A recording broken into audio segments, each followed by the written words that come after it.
Hey guys, tonight we're talking about medieval queens, the kind history loves to describe as evil, usually right after they stopped being quiet, stopped smiling politely, and started treating crowns less like jewelry and more like weapons. So before you get comfortable, take a moment, like the video and subscribe, but only if you genuinely enjoy what I do here.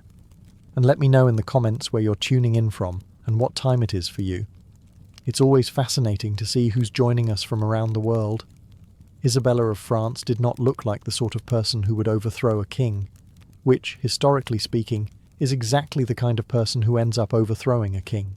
She arrived in England as a teenage French princess, elegant, politically valuable, and very much under the impression that her marriage to Edward II would involve ruling, respect, and possibly being acknowledged in public. Instead, she discovered that her husband preferred the company of favourites, ignored his nobles, neglected his queen, and somehow managed to offend the entire political class while acting surprised by the consequences. Edward wasn't cruel in a dramatic way. He was worse. He was embarrassing. Isabella was sidelined, publicly humiliated, and repeatedly reminded that she was decorative, not decisive. So she did what any intelligent medieval queen did when ignored. She stopped arguing and started watching. She noted who was angry, who felt insulted, who had been pushed aside. She listened quietly, while Edward generously alienated everyone with influence. Think of it less as plotting and more as extremely patient note-taking. While Edward burned bridges like it was a personal hobby, Isabella collected allies the way nobles collect grudges. No speeches, no tantrums, just letters, favours, and the gentle implication that things could be different. Chroniclers later called her cold, which is medieval shorthand for she didn't panic. The moment came when Isabella travelled to France on diplomatic business and simply didn't go back. Instead, she allied with Roger Mortimer, gathered military support, and prepared an invasion of England. This wasn't dramatic. There were no heroic last stands. Edward's support evaporated faster than his credibility. Nobles defected. Cities opened their gates. The king fled like a man suddenly realizing consequences exist. Edward was captured, deposed, and imprisoned. Isabella ruled through her young son, Edward III, while Mortimer enforced order. Officially, she was regent. Unofficially, she was running the country while everyone pretended this was temporary. Edward's death followed soon after. The records are vague. The rumours are creative. History remains politely unclear. What matters is that the problem removed itself. Isabella was later labelled the she-wolf of France, meant as an insult. But wolves don't rule by screaming, they rule by waiting. Isabella didn't shout. She didn't rush. She let Edward destroy himself, then stepped neatly into the space he left behind. Which is not evil. It's just very medieval. Margaret of Anjou did not plan on becoming England's primary problem. She married Henry VI expecting to be queen, not chief executive of a collapsing kingdom. Unfortunately for everyone involved, her husband came with two major issues. He was deeply pious, spectacularly indecisive, and periodically checked out of reality altogether, which meant someone had to run the country. Margaret stepped in. Permanently. Henry's mental breakdowns left power lying around unattended, and medieval politics never wasted unattended power. Margaret didn't panic. She didn't wait. She didn't ask politely. She took control of the court, sidelined rivals, and began treating England like a chessboard where most pieces were expendable. Her primary goal was simple: secure the throne for her son. And if that meant starting a multi-decade civil war that would shred England's nobility like old parchment, so be it. The Wars of the Roses weren't a tragic accident. They were the natural outcome of Margaret refusing to let anyone push her aside. Unlike Isabella of France, Margaret didn't rule quietly. She ruled loudly, decisively, and with a sword always nearby. She raised armies, ordered executions, and removed enemies with a speed that alarmed even hardened nobles. Anyone who questioned her authority quickly learned that mercy was not part of her leadership style. Loyalty was optional, obedience was not. She earned a reputation for cruelty, mostly because she didn't bother hiding the consequences of defiance. While male rulers executed rivals and called it justice, Margaret did the same and was labelled monstrous. Chroniclers described her as ruthless, unnatural, and dangerously ambitious, which in medieval language meant a woman doing things without apologising. Her enemies painted her as bloodthirsty. Her supporters saw her as the only adult in the room. Either way, she terrified the English nobility, which was impressive considering they spent their free time inventing new ways to betray each other. Margaret's downfall came not from incompetence, but from exhaustion. Decades of war hollowed out the kingdom. Allies turned, fortunes shifted. Eventually, her cause collapsed. Her son was killed, and she was exiled, alive, but defeated. History often frames her as a villain who plunged England into chaos. But chaos was already there. Margaret simply grabbed it by the throat and tried to aim it. She wasn't subtle. She wasn't gentle. She didn't wait for permission. And in medieval politics, that alone was enough to make you unforgettable and unforgivable. Brunhilde of Austrasia ruled for so long that medieval chroniclers eventually stopped being shocked and started being tired. She didn't flash onto the political stage in a dramatic moment. She stayed there for decades, long enough that entire generations of nobles grew up knowing one simple truth. If Brunhilde didn't like you, your career, and possibly your head, had an expiration date. She began as a Visigothic princess married into the Frankish royal family, which immediately placed her inside one of Europe's most violent soap operas. Frankish politics were not subtle. Kings were assassinated, brothers murdered brothers, and nephews disappeared with impressive regularity. Brunhilde looked at this environment and thought, "Fine, I can work with this." When her husband was murdered, Brunhilde didn't retreat into mourning. She leaned forward.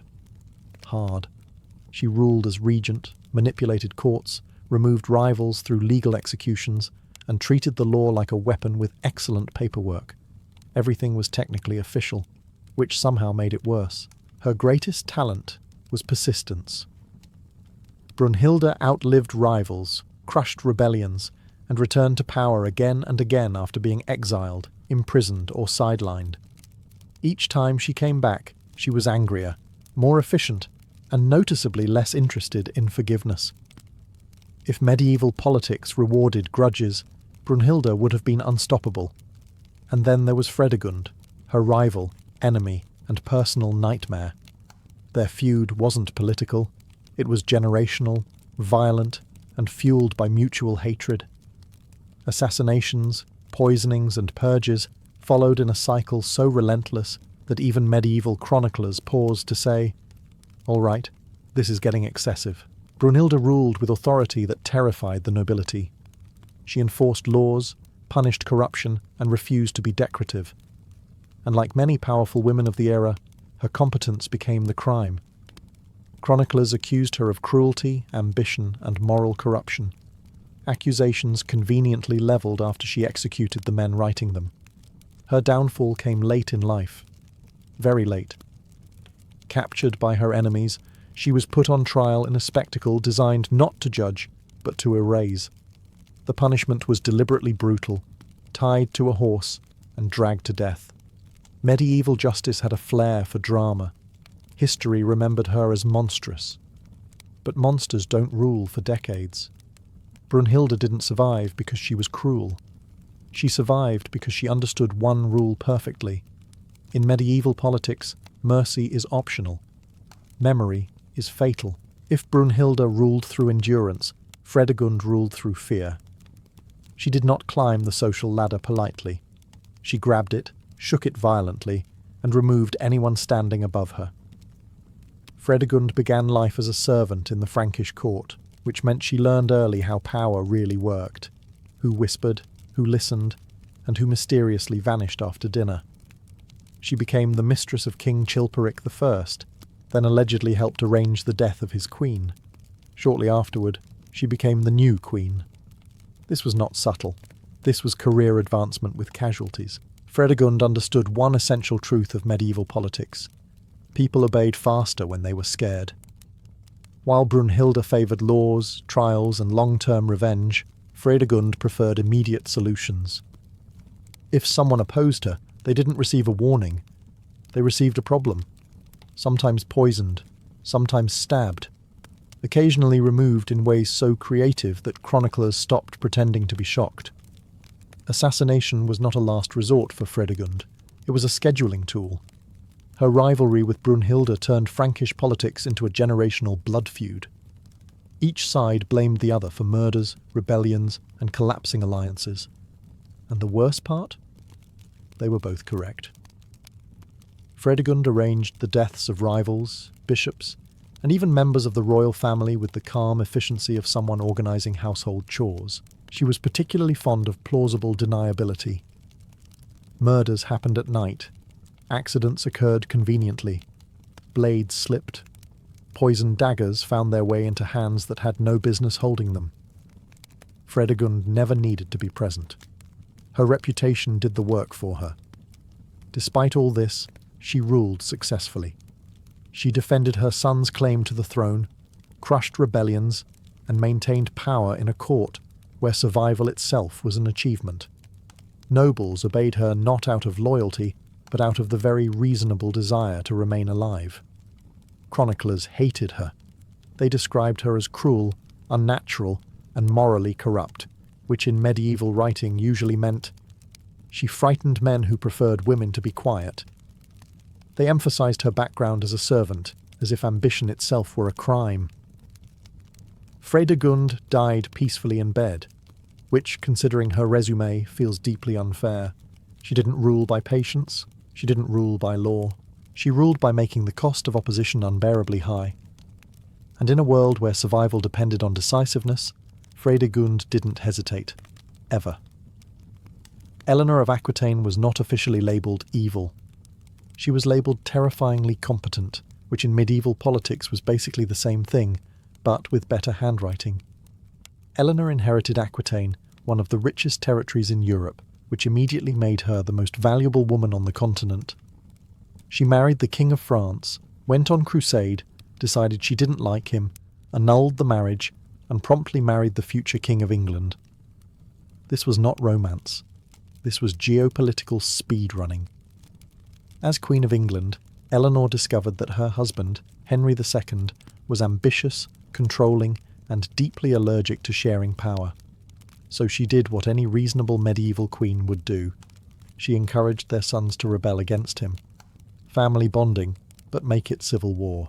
The result was the Great Revolt, a spectacular family argument that involved armies, betrayals, and Henry chasing his own children across Europe. Eleanor was captured and imprisoned for 16 years, which sounds harsh until you remember that most medieval prisons did not come with estates, servants, and correspondence privileges. She was grounded, but in a royal way. Even in captivity, Eleanor remained influential.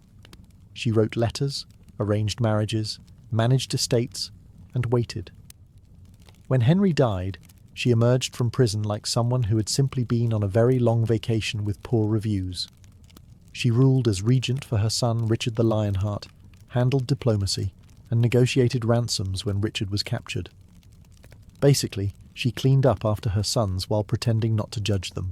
Eleanor's true scheme wasn't assassination or coups. It was dynastic engineering. She married her children into nearly every major European royal house, ensuring that future centuries of politics would be haunted by her descendants. If medieval Europe was a family drama, Eleanor was the producer. Chroniclers often accused her of ambition, pride, and meddling. They did not accuse her of incompetence. Even her enemies admitted she was brilliant, which is the medieval equivalent of admitting defeat in slow motion. She outlived most of her rivals, most of her children, and several kings. By the end of her life, she had shaped 2 kingdoms, launched rebellions, survived imprisonment, and turned marriage into a weapon of mass political influence. Eleanor didn't poison anyone. She didn't order public executions. She simply rearranged Europe so thoroughly that everyone else spent centuries dealing with the consequences. which is arguably the most elegant scheme on this list. Blanche of Castile didn't need poison, daggers, or midnight assassins. She ruled France with something far more frightening: paperwork, conviction, and the absolute confidence that she was correct. When her husband, Louis VIII, died, Blanche became regent for their young son, Louis IX. This immediately upset the French nobility, who believed that a woman running the kingdom was a temporary inconvenience at best and an insult at worst. Blanche responded by doing the one thing they didn't expect. She governed exceptionally well. Rebellions broke out almost immediately, because medieval nobles treated regencies like free trial periods for chaos. Blanche crushed them, calmly, methodically, with an energy that suggested she had already planned for this, and was mildly annoyed she had to waste her afternoon on it. She negotiated alliances, raised armies, secured borders, and made it very clear that France would not be torn apart just because some men felt nostalgic for civil war. When nobles tried to undermine her authority, she reminded them, politely, firmly, that the crown was not a suggestion. It was a command. Blanche also understood optics.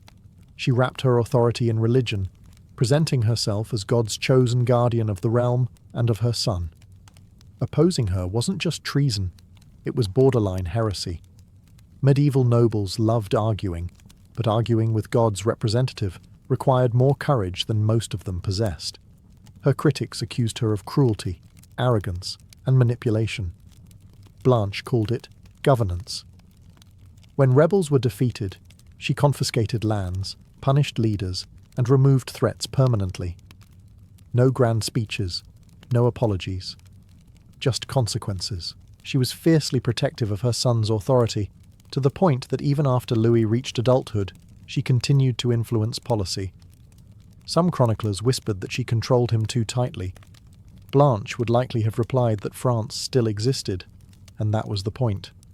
Unlike many queens in this list, Blanche died respected, which is rare for women who actually exercised power. But even that respect came with discomfort. Chroniclers couldn't decide whether to praise her or warn future generations about her. She didn't rule through fear alone. She ruled through certainty. And certainty, in a medieval court full of ambition and incompetence, was terrifying. Blanche of Castile didn't scheme in shadows. She stood in the open and dared anyone to challenge her. Very few did. Juana of Castile is remembered by one nickname, and one nickname only, La Loca, Juana the Mad, which is extremely convenient when everyone around you is trying to take your throne. Juana was the legitimate Queen of Castile. Not queen in theory. Not queen someday. She was the rightful ruler, crowned and recognized. The problem was that she stood in the way of three very ambitious men: her father, her husband, and later, her son. Medieval Europe had a solution for women who were inconveniently legitimate: declare them unstable and lock them away. Juana married Philip the Handsome, a man who lived up to his name and very little else. He openly cheated, ignored her authority, and attempted to rule Castile in her name while quietly removing her from actual decision-making. When Juana reacted emotionally, angry, jealous, upset, this was recorded not as a reasonable response but as evidence. Medieval diagnosis was simple. If a woman protested loudly, something must be wrong with her mind. Then Philip died suddenly. Very suddenly. Possibly of illness. Possibly of poison. Medieval sources are delightfully vague when powerful men die at inconvenient moments. Juana was devastated. Publicly grieving your husband, however, was also suspicious. Especially when that husband's death made you queen without interference. Juana's father, Ferdinand, stepped in to help. He declared his daughter unfit to rule and confined her. After his death, her son Charles did the same thing. By this point, the pattern was impossible to ignore. Juana remained queen in name only for decades, while men ruled around her, through her, and because of her removal. Was Juana mentally ill? Possibly. Was she politically inconvenient? Absolutely. And medieval courts had far more experience dealing with inconvenience than compassion. She spent much of her life imprisoned, isolated, and erased from power, while official documents continued to bear her name. The kingdom functioned perfectly well without her, which is often cited as proof she was unfit, rather than proof she had been successfully sidelined. Juana didn't scheme with daggers or armies. Her evil was accidental. Her existence disrupted the plans of powerful men. And for that, she was neutralized with whispers, labels, and locked doors. In medieval politics, madness wasn't always diagnosed. Sometimes it was assigned. And once assigned, it was permanent. Melisande of Jerusalem ruled one of the most unstable kingdoms on earth, and somehow made it look like an administrative task, which is impressive, considering the kingdom of Jerusalem was surrounded by enemies, filled with ambitious crusaders, and constantly one bad decision away from collapsing into dust and religious arguments. Melisande inherited the throne legally, publicly, and without apology. This immediately caused problems, because many of the men around her believed ruling a crusader state required constant sword-waving and loud prayers, not careful governance by a woman who understood politics better than they understood geography. Her husband, Fulk of Anjou, tried to sideline her. This went poorly for him. Melisande calmly rallied nobles, isolated him politically, and turned the court against his authority. There was no public showdown, no dramatic rebellion. Fulk simply woke up one day to discover he had become a decorative king, with excellent armour, and no real power. Melisande governed with restraint, intelligence, and an alarming ability to survive betrayal. She balanced crusader factions, negotiated alliances, and kept Jerusalem functioning, while surrounded by people who thought impulsive heroics were a substitute for policy. She ruled because she understood that stability, not enthusiasm, keeps a kingdom alive. The real test came when her own son decided he wanted the throne early. Baldwin III attempted to push her aside, expecting support from nobles tired of maternal oversight. Melisande responded the medieval way. She raised troops, took cities, and reminded everyone that legitimacy mattered more than impatience. Her son learned a valuable lesson about succession, mainly that asking nicely works better than rebellion. Even after stepping back from direct rule, Melisande retained influence. Nobles still sought her approval. Policies still bore her mark. She wasn't removed, she simply adjusted her position, which is far more dangerous than being defeated outright. Chroniclers described her as proud, stubborn, and overly authoritative, which is medieval shorthand for she refused to disappear. She didn't massacre rivals. She didn't poison opponents. She simply ruled competently in a place where incompetence usually got everyone killed. Melisande's evil wasn't cruelty. It was control. And in a crusader kingdom built on chaos, control was the most threatening force of all. Urraca of Leon ruled in a way best described as constant damage control. Not because she was incompetent, but because her kingdom seemed personally offended by the idea of being governed peacefully. Civil war, betrayal, shifting alliances, and deeply inconvenient husbands followed her everywhere, like medieval emotional support disasters. She inherited the throne of Leon and Castile outright, legally, publicly, and without ambiguity. Naturally, everyone panicked. Powerful nobles were uncomfortable with a woman ruling alone, so the solution was obvious. Marry her off immediately and hope the problem solved itself. Urraca married Alfonso I of Aragon, a man with a sword, an ego, and absolutely no interest in being a co-ruler. The marriage collapsed almost instantly. Alfonso tried to rule over Urraca rather than with her, sidelining her authority and treating her kingdom as a convenient expansion pack. Urraca responded the medieval way. She declared the marriage invalid, raised armies, and plunged the peninsula into civil war. Romance was officially cancelled. What followed was years of chaos. Nobles switched sides, cities rebelled, armies marched, retreated, and occasionally forgot who they were supposed to be fighting. Urraca navigated this mess with relentless determination and very little sentimentality. She made alliances with former enemies, abandoned them when necessary, and survived more uprisings than most kings managed in a lifetime. Chroniclers despised her. They accused her of promiscuity, arrogance, and moral decay, accusations that conveniently intensified whenever she refused to obey male authority. Meanwhile, the men around her launched rebellions, broke oaths, and destabilized the realm without receiving half the criticism.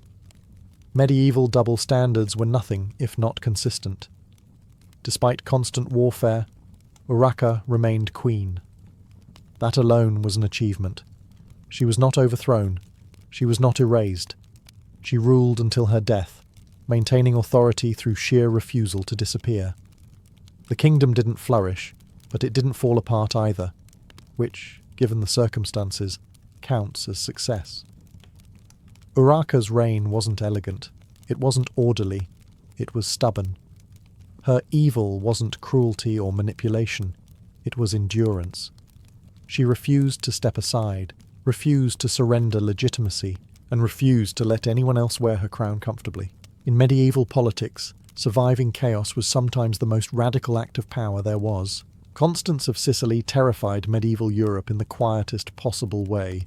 She didn't shout. She didn't threaten. She didn't dramatically order heads to roll. She simply showed up with a legitimate claim, a functioning brain, and the unsettling ability to remember exactly who owed her what. Constance was born into the Norman royal family of Sicily, and for a long time was treated as politically harmless. She was unmarried well into adulthood, which medieval observers interpreted as either a failure or a blessing. It was neither. It was a delay. When she finally married the Holy Roman Emperor Henry VI, her value became immediately obvious and extremely inconvenient for everyone who preferred Sicily fragmented and weak. When Henry died, Constance didn't panic. She didn't cling to regency councils or beg for approval. She ruled Sicily directly, securing the throne for her son, Frederick II, with relentless efficiency. Nobles who expected a ceremonial queen discovered that Constance had opinions, memory, and zero tolerance for nonsense. Her governing style was cold, legal, and devastating. She stripped rebellious nobles of land, dismantled local power bases, and replaced chaos with order, the worst possible outcome for aristocrats who thrived on confusion. Everything she did was technically lawful, which meant no one could accuse her of tyranny without sounding like they disliked the law itself. Constance also understood optics. She presented herself as calm, restrained, and almost boring. This was strategic. Medieval courts were full of loud personalities eager to overplay their hand. Constance let them.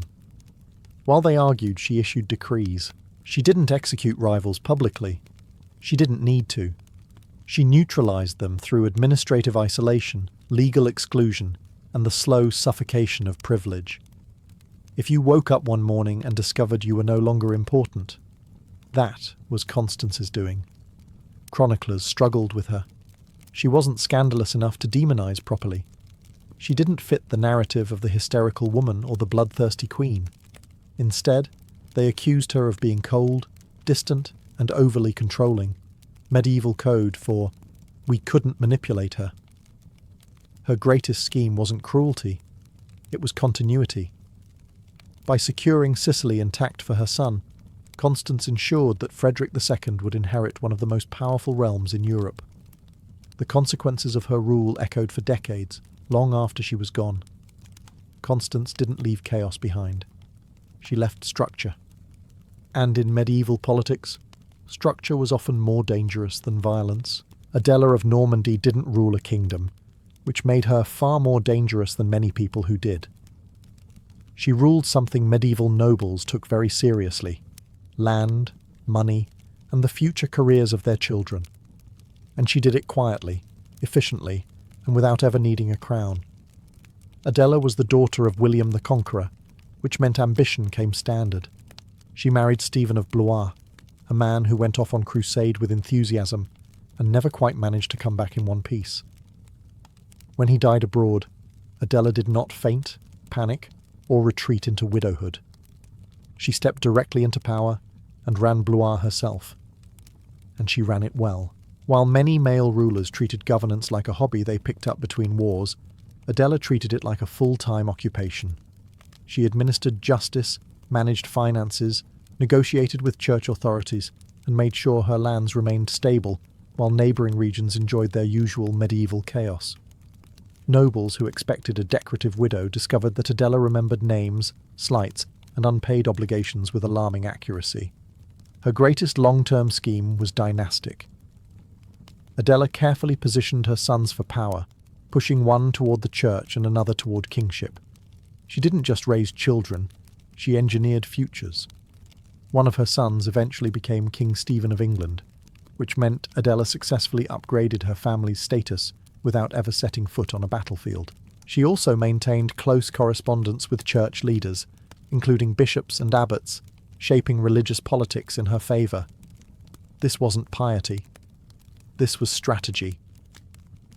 The church remembered favours, and Adela was very good at making herself unforgettable.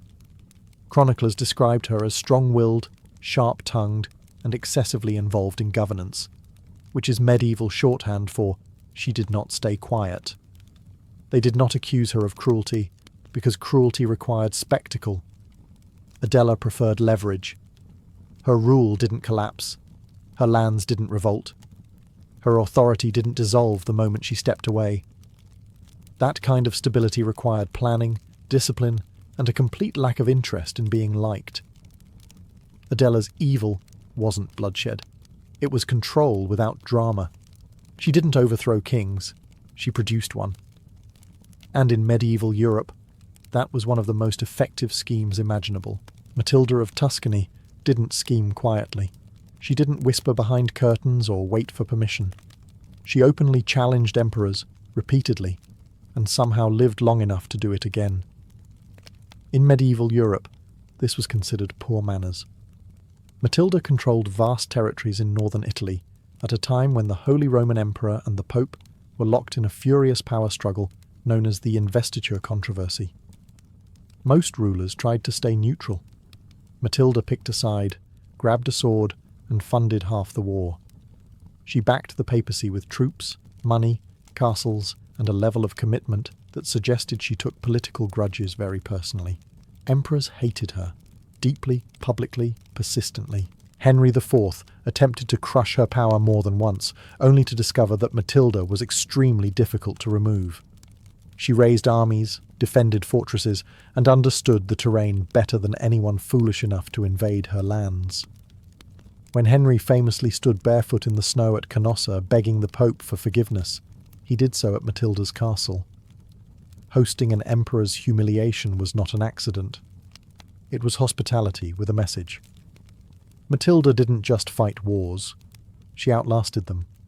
She lost battles, regrouped, returned, and kept going. Each time imperial forces thought they had finally broken her power, she reappeared with another army and another legal claim. Nobles learned that siding against her meant a long, exhausting career in regret. Chroniclers struggled with Matilda. She didn't fit the usual categories. She was devout but violent, noble but relentless, female but commanding armies without apology. So they described her as overly masculine, excessively stubborn, and dangerously influential. Medieval code for she kept winning. Her greatest scheme came at the end of her life. Matilda bequeathed her vast lands to the papacy, ensuring that emperors would continue fighting over her territory long after she was gone. Even in death, she refused to make things easy. Matilda's evil wasn't cruelty, it was defiance. She didn't bend, she didn't retreat, she didn't accept the limits placed on her authority. And in a medieval world built on obedience, that made her one of the most disruptive figures of her age. Sword, castle, and all. Anne of Kiev arrived in France carrying something far more dangerous than ambition or armies: literacy. In a medieval court where many nobles treated reading as an optional hobby, Anne could read, write, and sign documents, which immediately made her suspicious. She came from Kivan Rus, married to King Henry I of France, and stepped into a court that was deeply unprepared for a queen who understood paperwork. While Henry ruled, Anne quietly co-signed royal charters, advised on governance, and left her unmistakable mark on official documents. Her signature survives. Many of the men around her could barely manage an X. This alone made her threatening. After Henry's death, Anne served as regent for her young son, Philip I, and this is where chroniclers start to get uncomfortable. Anne didn't fade into the background. She didn't hand over power and retire gracefully. She stayed involved, actively involved, shaping policy, managing alliances, and continuing to sign documents like someone who knew exactly what they were worth.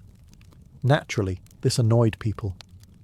Anne later remarried, choosing a powerful noble without royal approval.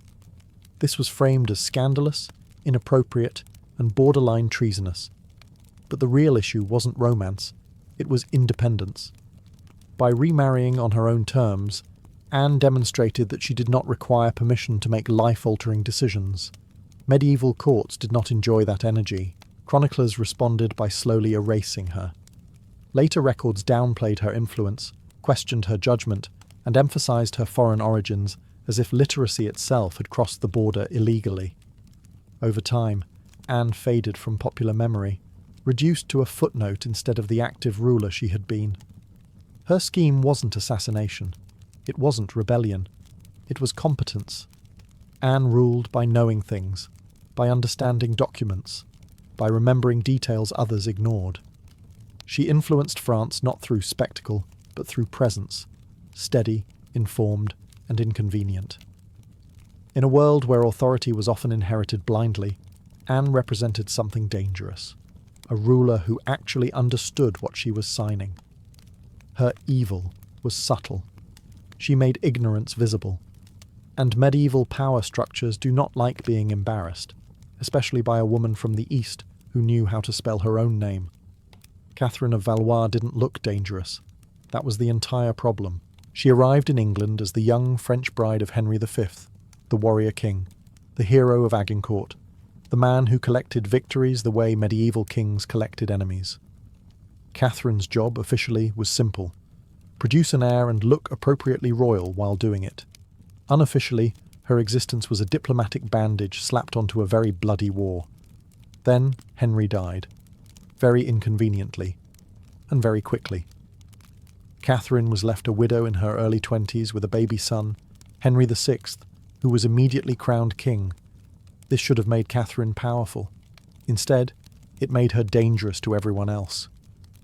A young queen mother with influence, wealth, and marriage potential was a political hazard.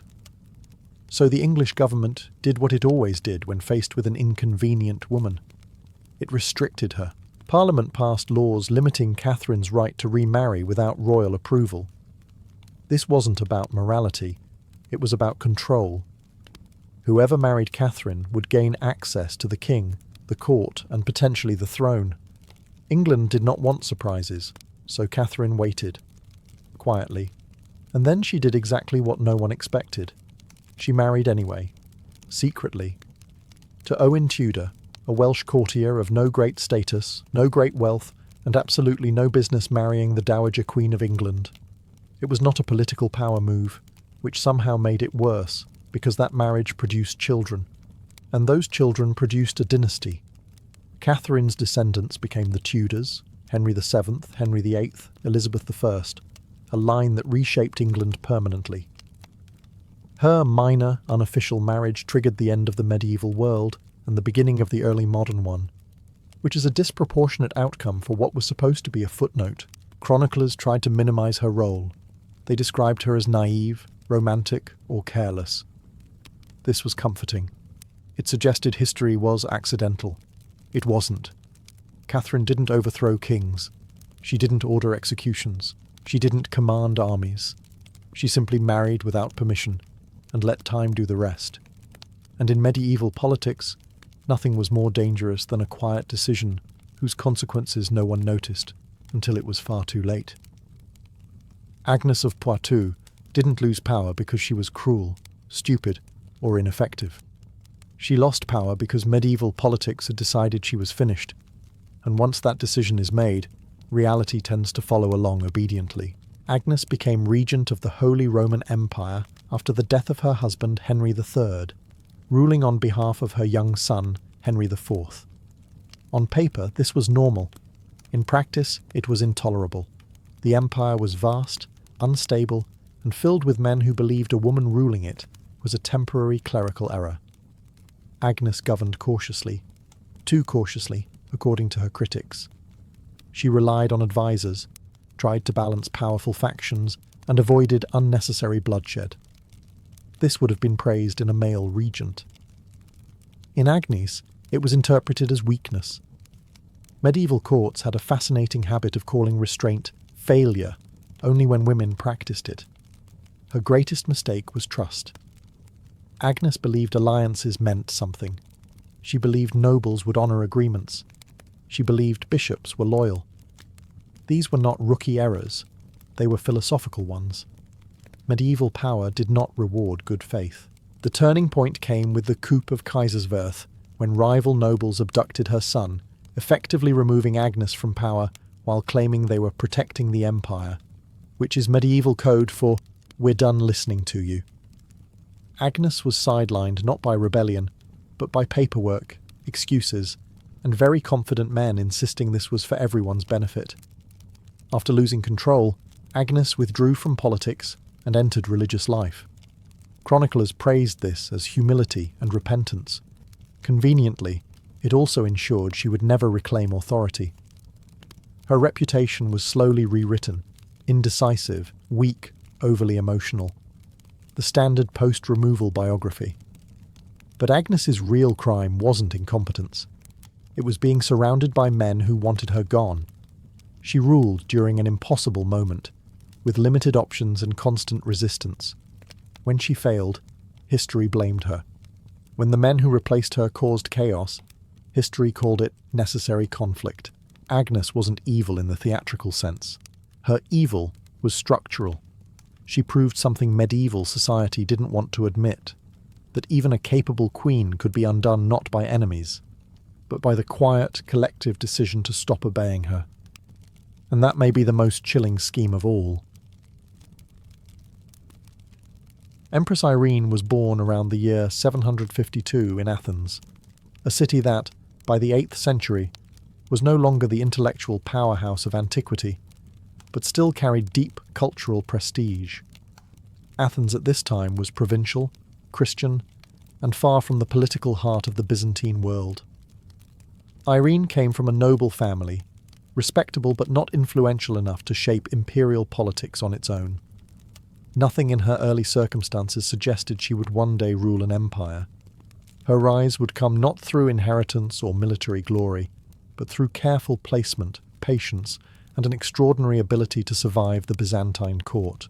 As a young woman, Irene was selected to participate in a bride show, a uniquely Byzantine custom in which eligible noblewomen were evaluated and chosen for imperial marriage. The process was as political as it was personal. Beauty mattered, but so did family background, loyalty, and the absence of dangerous connections. Irene's lack of powerful relatives likely worked in her favour. She posed no threat to the ruling dynasty, and could be moulded to fit its needs. She was chosen to marry Leo, the son of Emperor Constantine V, and was brought to Constantinople around the age of 17. Her arrival in the capital marked a dramatic transformation. Constantinople was immense, ceremonial, and unforgiving. The palace functioned as both a home and a battlefield, governed by ritual, suspicion, and constant surveillance. Irene entered a world where words were weighed carefully, alliances shifted overnight, and mistakes could lead to exile, mutilation, or death. As a foreigner from Greece, she would have been watched closely, judged by courtiers eager to test her intelligence and loyalty. In the year 769, Irene married Leo, who would later become Emperor Leo IV. Publicly, she appeared as the ideal imperial wife, pious, reserved, and dutiful. Privately, she began learning the mechanics of power. She observed how decisions were made, how influence flowed through servants, clergy, generals, and family members. Irene also entered an empire divided by deep religious conflict. Leo's family strongly supported iconoclasm, the rejection and destruction of religious images, while Irene quietly leaned toward the iconophile position, favouring their restoration. From the moment she entered the palace, Irene was not merely adapting to imperial life. She was studying it. The court did not shape her character as much as it revealed it. Beneath the surface of a compliant Empress consort, Irene was already preparing for a far greater role, one that would eventually place her above husbands, sons, and tradition itself.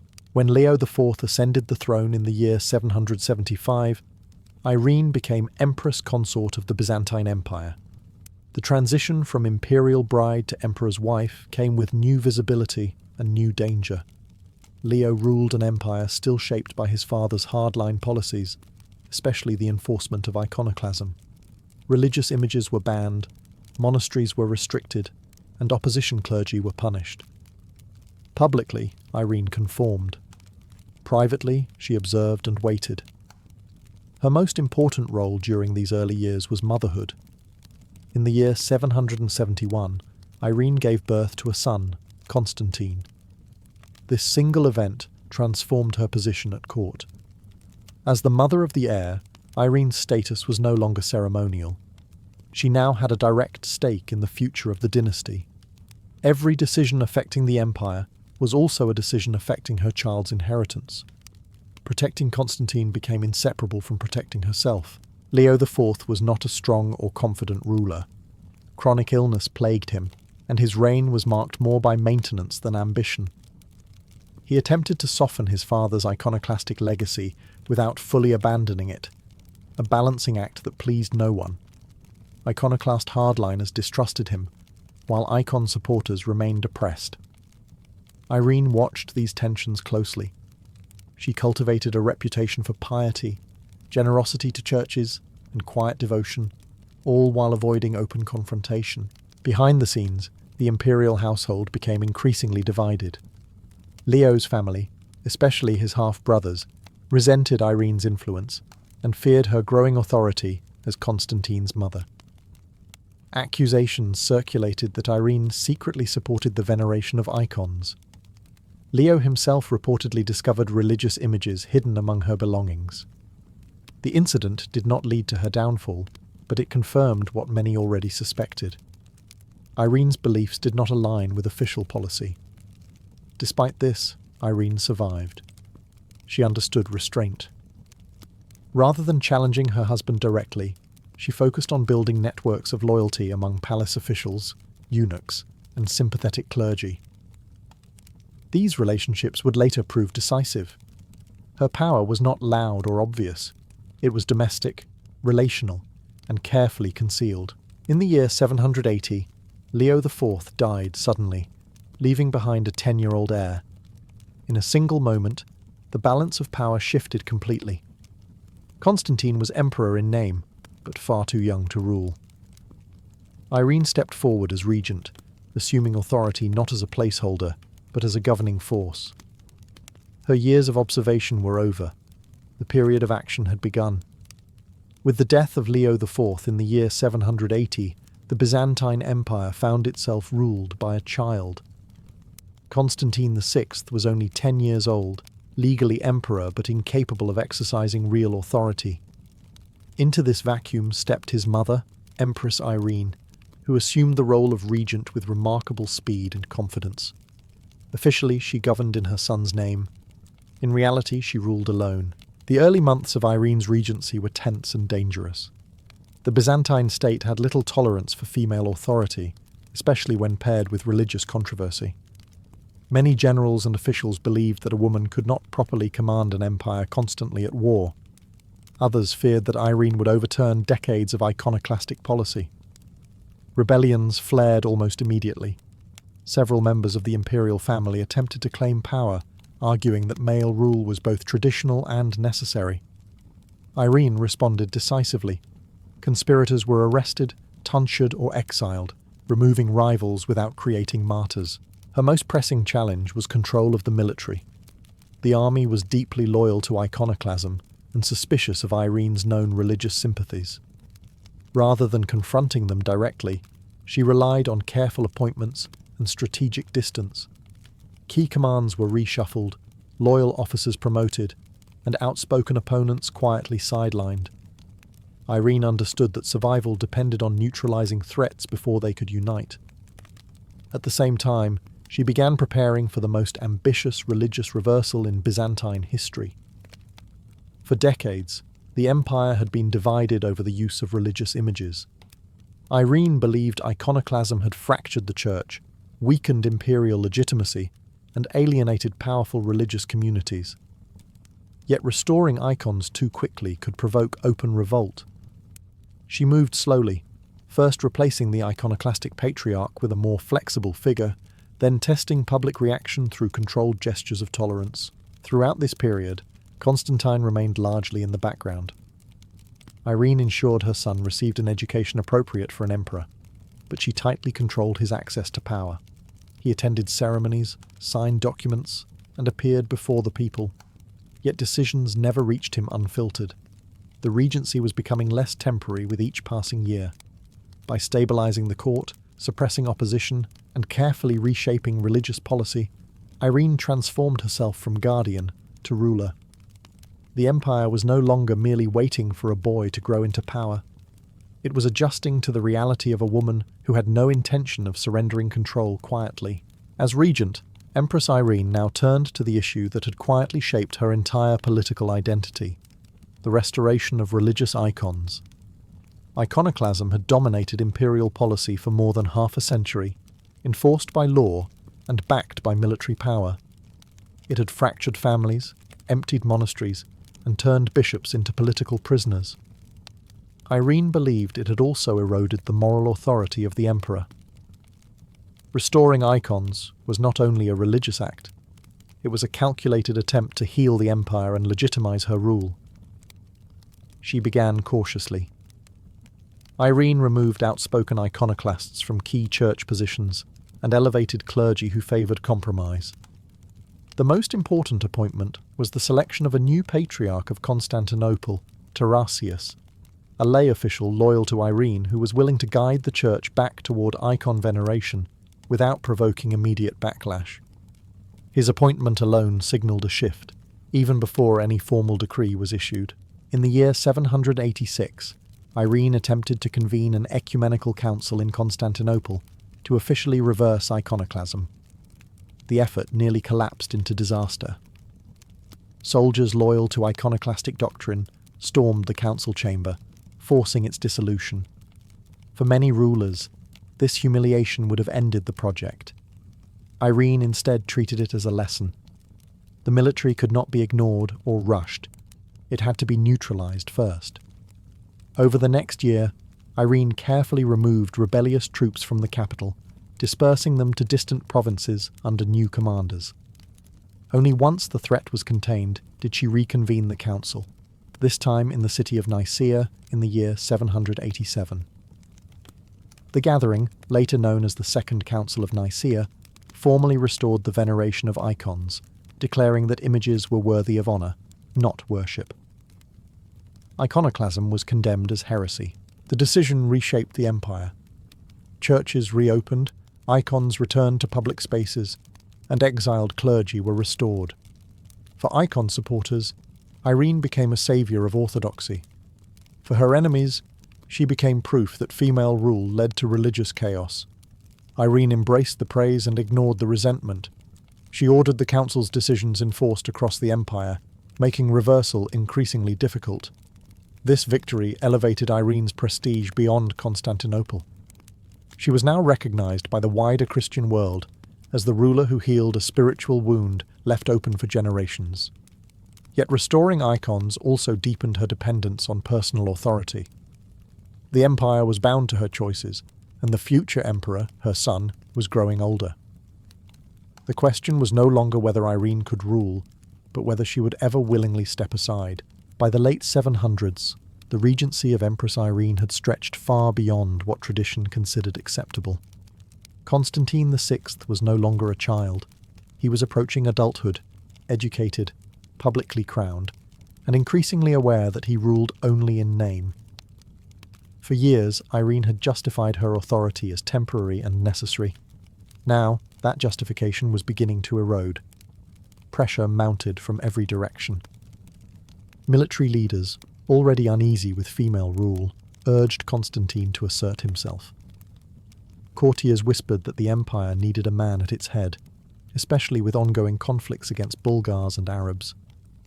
Even supporters of icon veneration began to worry that Irene's continued dominance risked destabilizing the dynasty she claimed to protect. Constantine himself grew resentful. He had been emperor since childhood, yet every order passed through his mother's hands. In the year 790, Constantine made his first attempt to break free. With support from army factions, he declared himself sole ruler and ordered his mother removed from power. Irene was briefly confined and stripped of authority. For a moment, it appeared that the long regency had ended. Constantine took command, eager to prove himself as a military leader and independent emperor. The results were disappointing. Constantine's campaigns were poorly managed and often unsuccessful. He suffered humiliating defeats, particularly against the Bulgars, which damaged his credibility with the army. His personal life also attracted criticism. His divorce and remarriage angered the church and alienated many of the same clergy who had once supported him against Irene. In a court that valued stability and tradition, Constantine appeared reckless and indecisive. Irene watched and waited. Even in exile, she maintained contacts within the palace. Her allies quietly returned to positions of influence, framing Constantine's failures as proof that the empire was safer under her guidance. Within a few years, sentiment shifted. Constantine, isolated and weakened, was persuaded to recall his mother and restore her to power as co-ruler. This restoration marked a turning point. Irene no longer presented herself as a guardian, stepping aside when her task was complete. She ruled openly alongside her son, issuing decrees in both their names.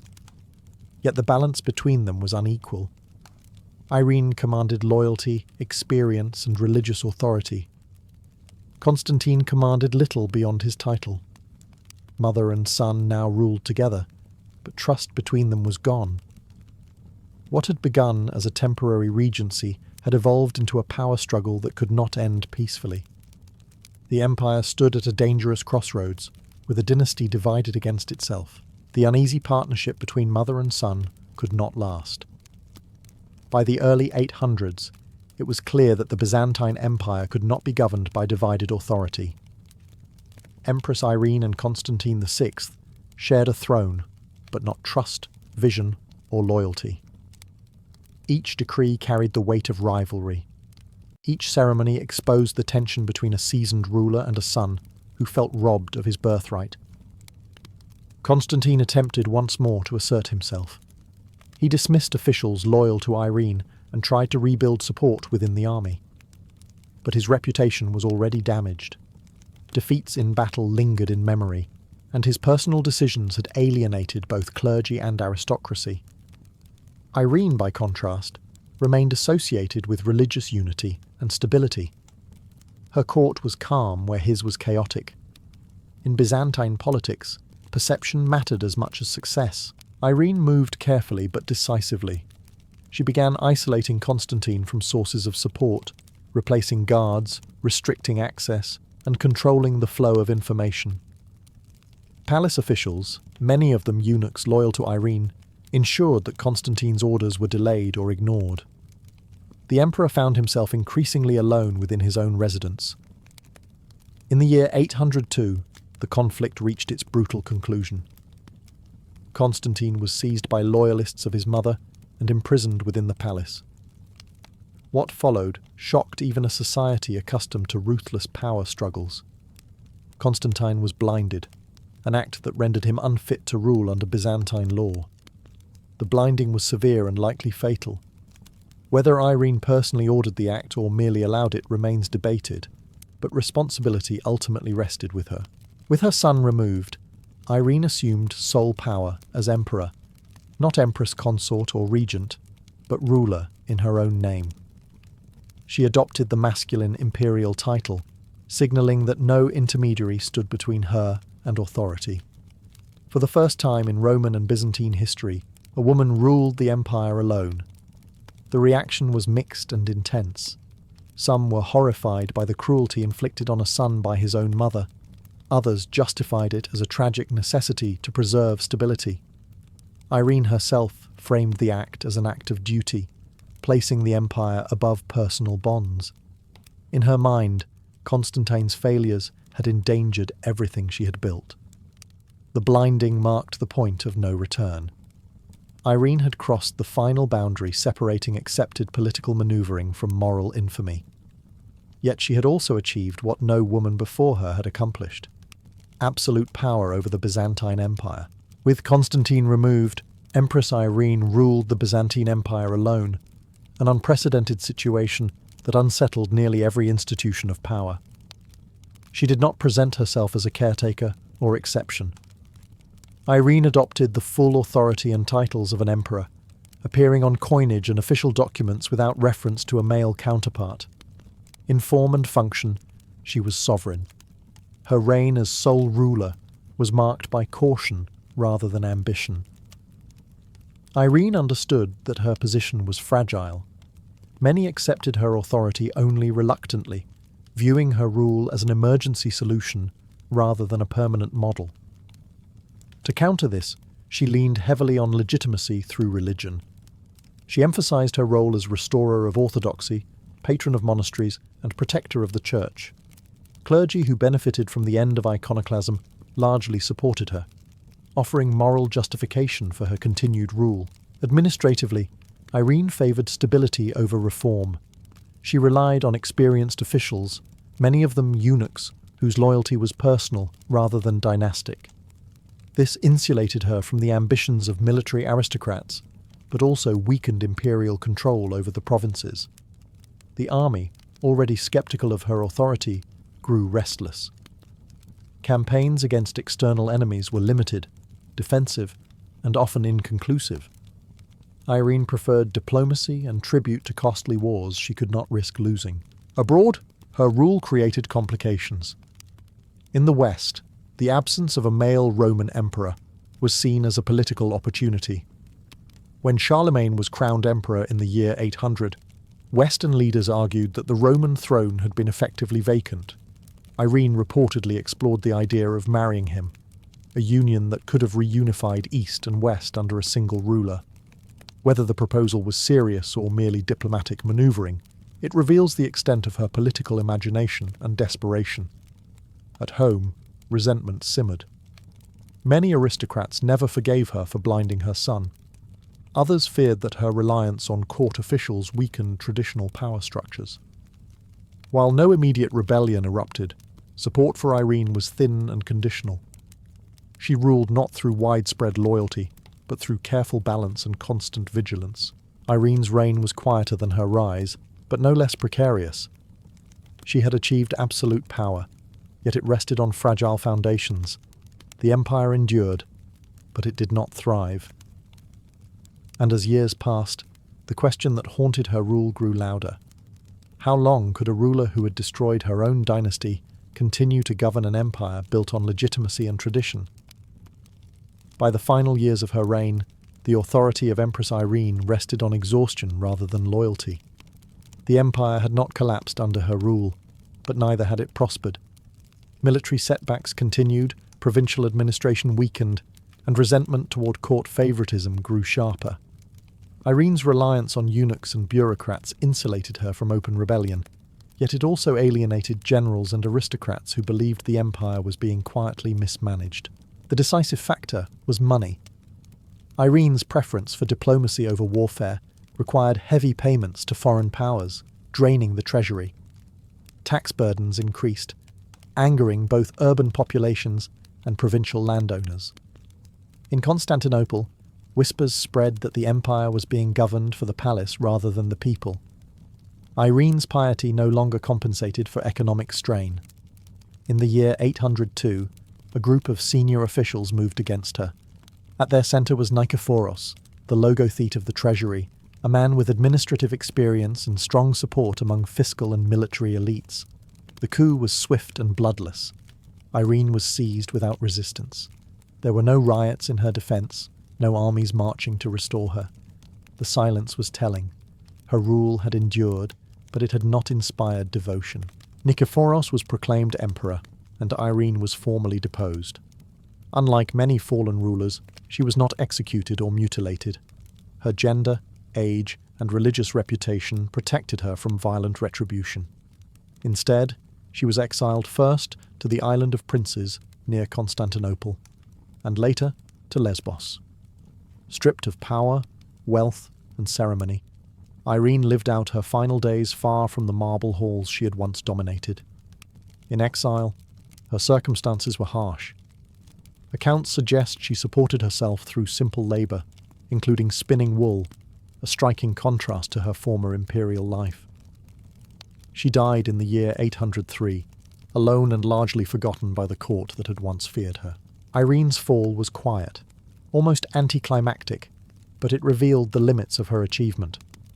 She had broken precedent, ruled alone, and reshaped the religious landscape of the empire. Yet she had also destroyed her own dynasty and alienated too many pillars of power. When she finally fell, there was no son, no loyal faction, no institution willing to fight for her return. The empire moved on, relieved to restore familiar patterns of rule, even as it quietly absorbed the consequences of her extraordinary reign. The legacy of Empress Irene has never settled into a single verdict. From the moment of her death, she became a figure claimed by opposing narratives, praised as a defender of the faith and condemned as a monster of ambition.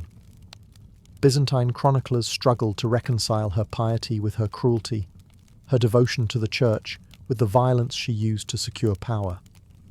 In many ways, Irene embodied the contradictions of the empire she ruled. Religiously, her impact was enduring. The restoration of icons reshaped Byzantine Christianity permanently. The decisions of the Second Council of Nicaea became foundational for Orthodox theology and artistic tradition.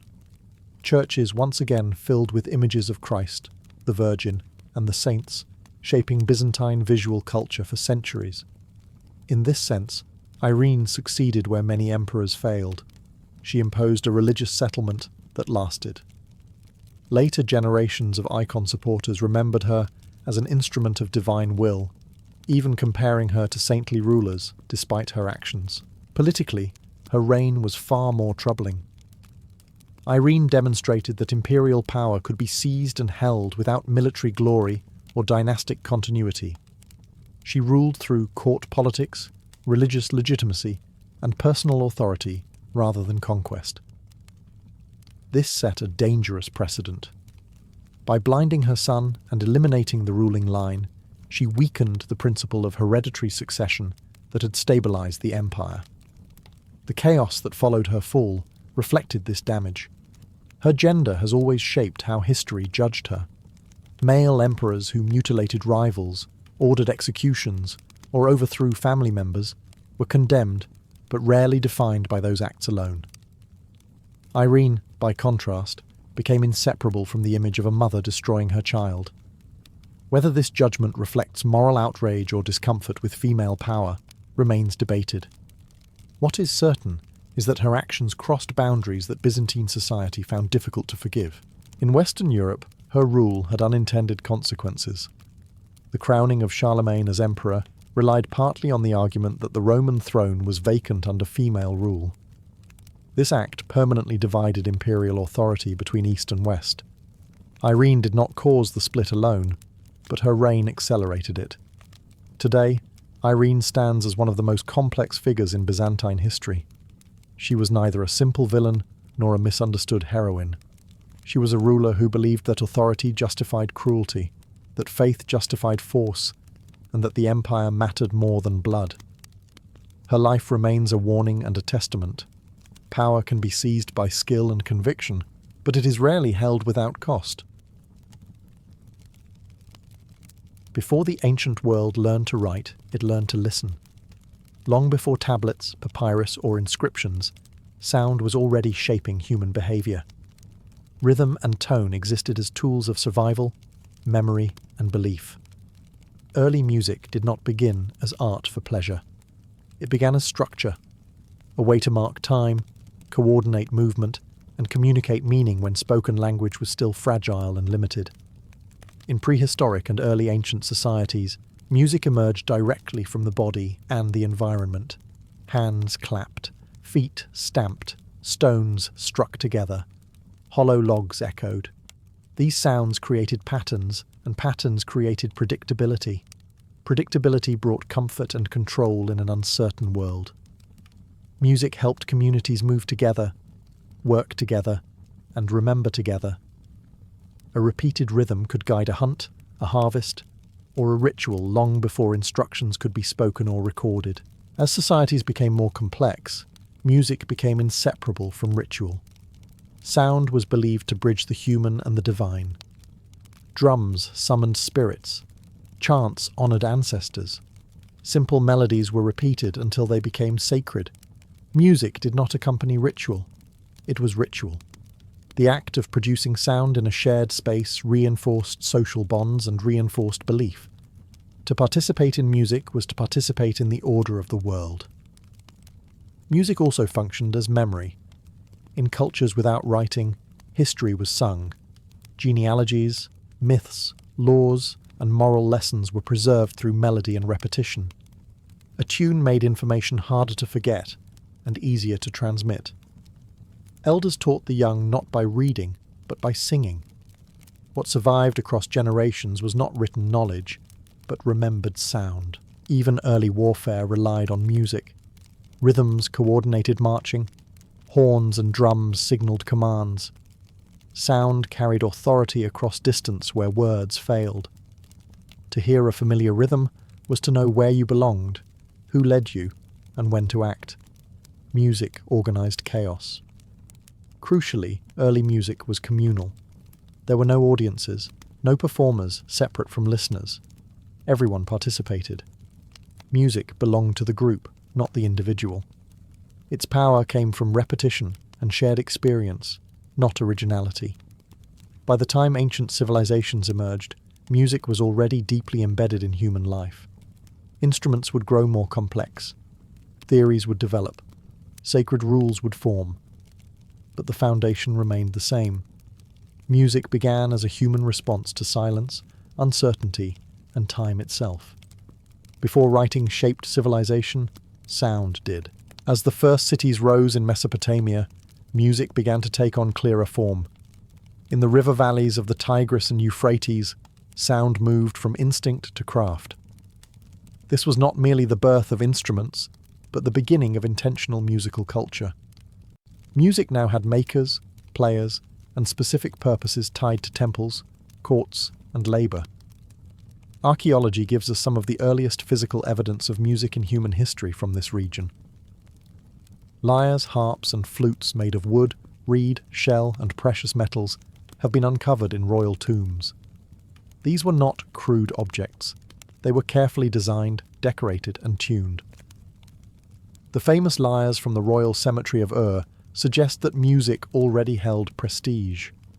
Instruments were buried alongside rulers and elites, implying that music accompanied them into the afterlife. In Mesopotamia, music was closely linked to religion. Temples employed musicians as part of their permanent staff. Hymns were composed to honor gods, appease divine anger, and mark festivals. These songs followed strict forms, repeated over generations. Music was not improvisation. It was regulated, learned, and respected.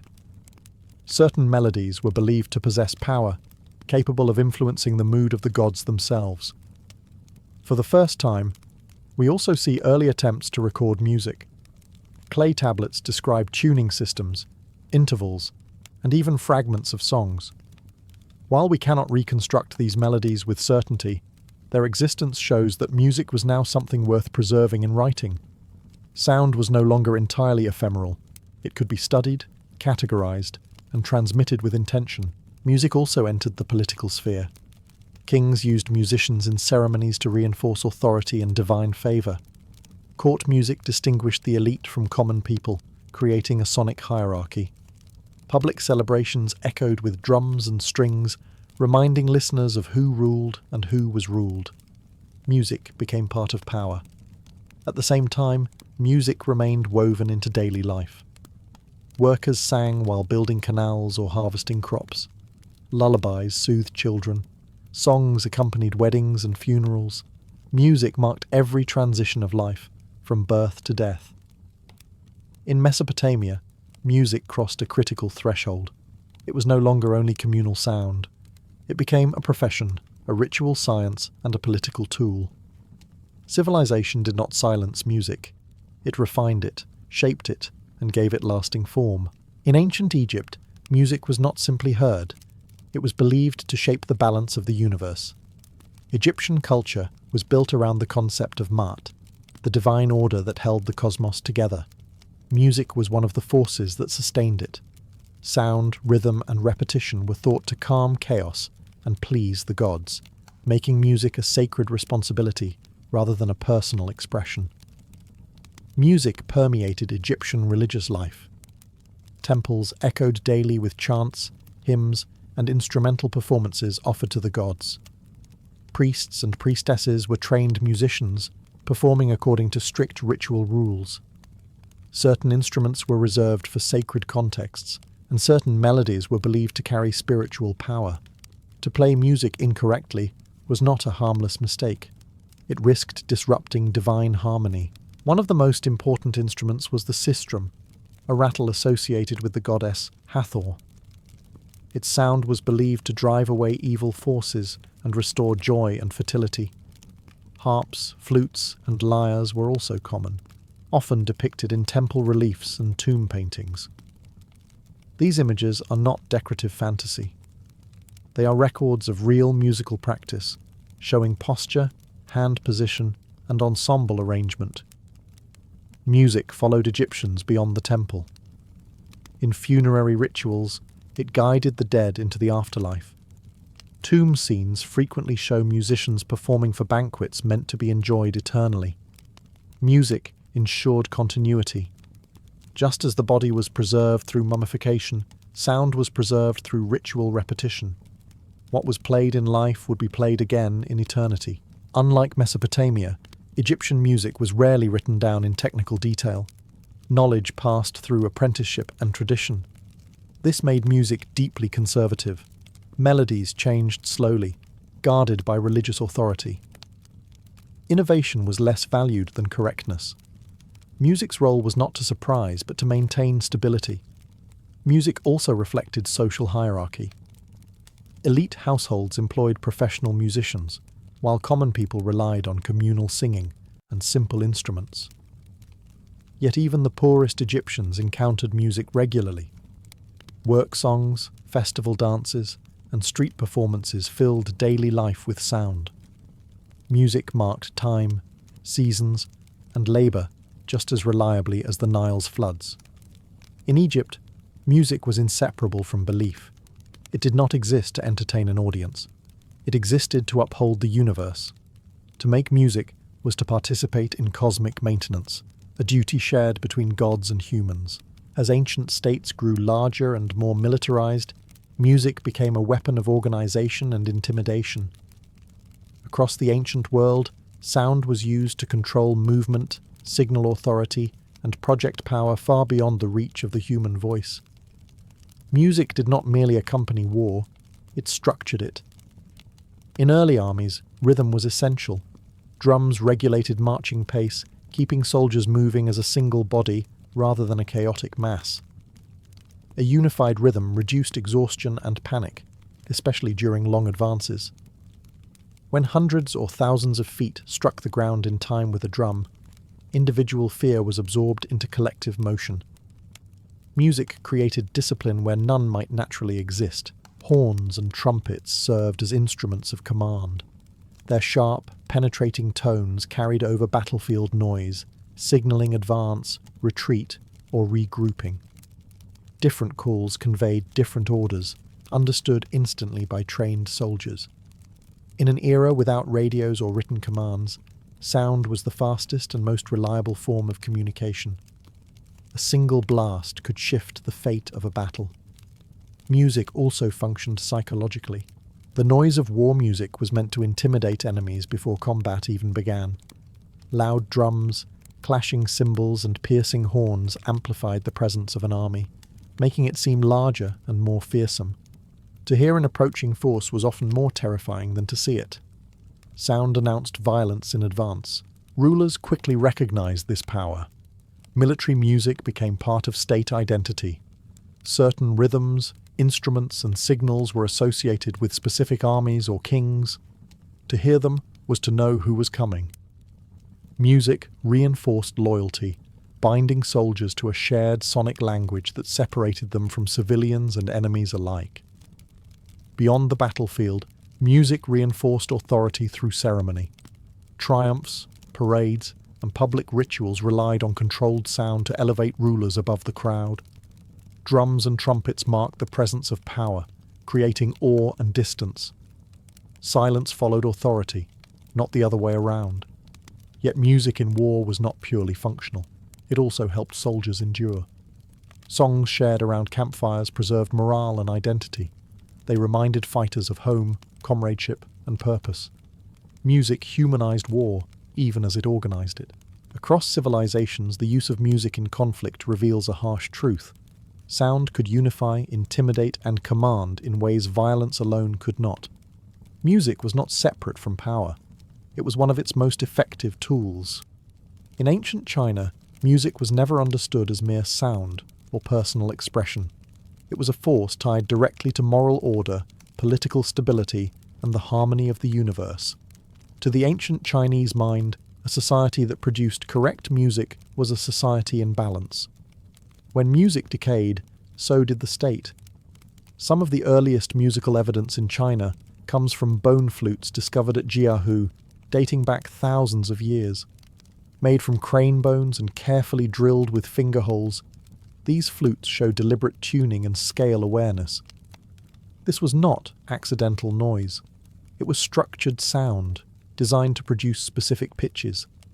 Even at this early stage, music was already being shaped by intention and theory. As Chinese civilization developed, music became inseparable from philosophy and governance.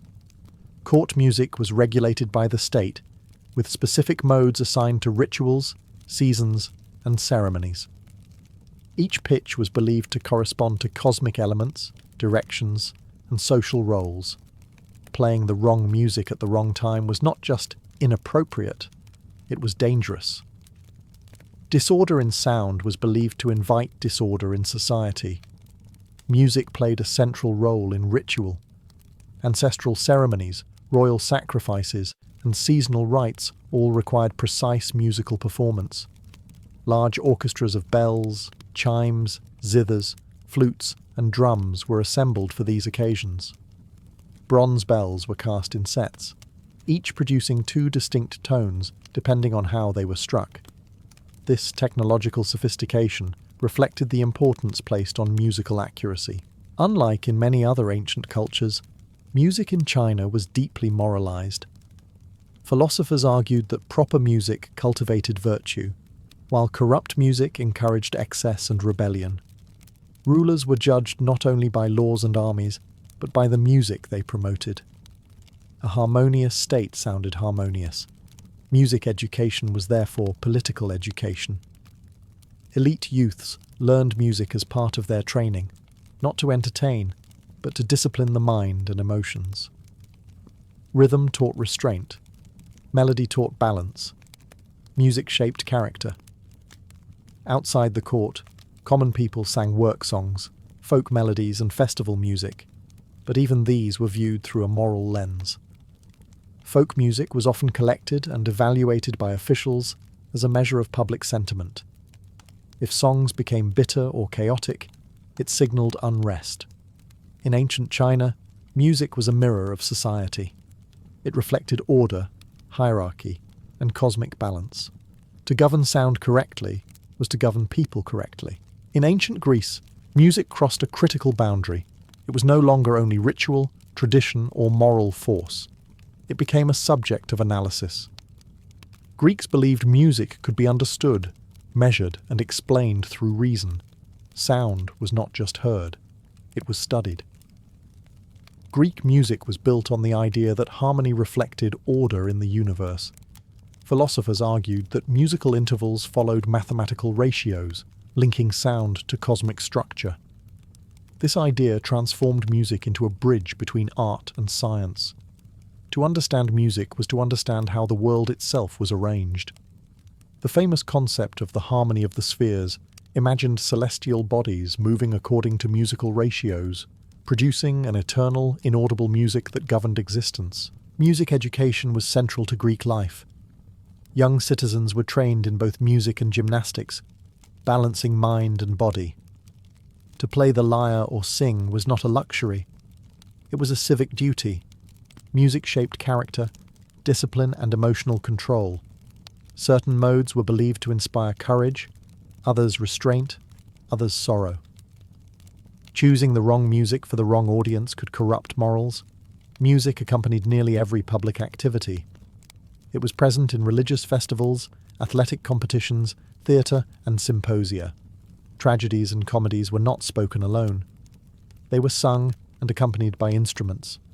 The chorus moved and sang in unison, guiding audience emotion and reinforcing communal identity.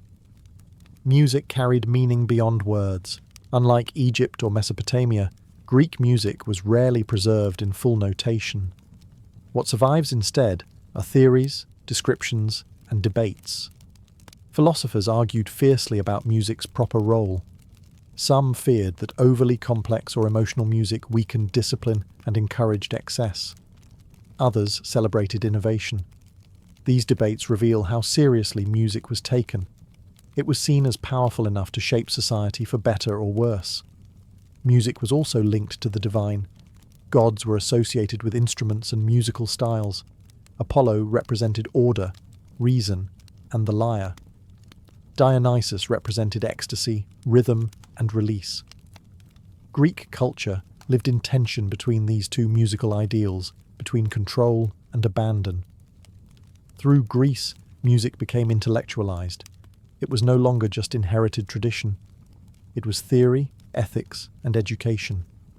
Sound had entered philosophy, and once it did, it would never leave. In ancient Rome, music lost much of the philosophical weight it carried in Greece, and gained something else instead: scale. Roman music was loud, public, and inseparable from spectacle. Where Greeks debated the moral effects of melody, Romans cared about impact. Music was meant to be heard by crowds, to command attention, and to amplify power.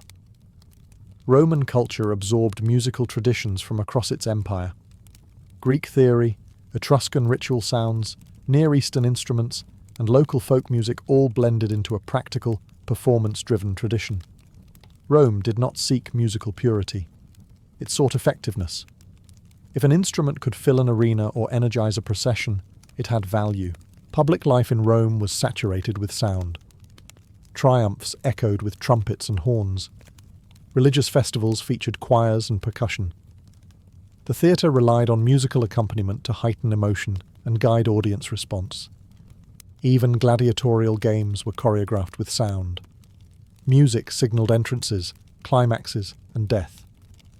The arena was not silent violence. It was a controlled sensory experience. Military music remained crucial. Roman legions marched to rhythm, and commands were transmitted through horns and trumpets. Each signal was standardized and instantly recognizable. Discipline was reinforced through sound. A soldier learned to obey tones as instinctively as orders. Music created unity across vast, multilingual armies. Unlike Greece, Rome placed little emphasis on musical education for elites. Playing instruments was often associated with entertainers, slaves, or professionals rather than aristocrats. Emperors who performed publicly risked ridicule, even as they relied heavily on music to project authority. This tension reveals Rome's pragmatic relationship with sound. Music was powerful, but not prestigious. Religion still mattered, but ritual precision mattered less than effect. Music marked sacrifices and ceremonies, yet innovation and volume often outweighed tradition. Roman music adapted easily. evolving with changing tastes and influences. It was flexible, portable, and suited to empire. In private life, music accompanied banquets, drinking parties, and domestic leisure. Flutes, strings, and singers filled wealthy homes. Music softened excess and elevated pleasure. It was entertainment, not moral instruction. Rome transformed ancient music into a tool of mass experience. It unified crowds, energized soldiers, and magnified authority. Music no longer upheld cosmic balance or philosophical order. It upheld empire. Beyond the Mediterranean world, ancient civilizations developed musical traditions just as complex, but shaped by very different beliefs. In ancient India, music was understood as sacred vibration. Sound was not merely heard, it was believed to shape reality itself. The universe, according to Indian philosophy, was created through sound, and music was a way to align human life with cosmic truth. The earliest Indian musical traditions are closely tied to the Vedas, ancient sacred texts transmitted orally for centuries. These texts were not read. They were chanted with extreme precision. Pitch, rhythm, and breath were essential. A single mistake in sound was believed to weaken the power of the words. Music here was preservation. It ensured that sacred knowledge survived unchanged across generations without writing. From this tradition emerged the concept of raga, not as a fixed melody, but as a structured emotional framework. Each raga was associated with a mood, a time of day, a season, or a spiritual state. Music was meant to transform the listener internally, guiding emotion and awareness. Playing the wrong raga at the wrong time disrupted harmony, not just aesthetically but spiritually. Music in ancient India was inseparable from ritual, meditation, and devotion.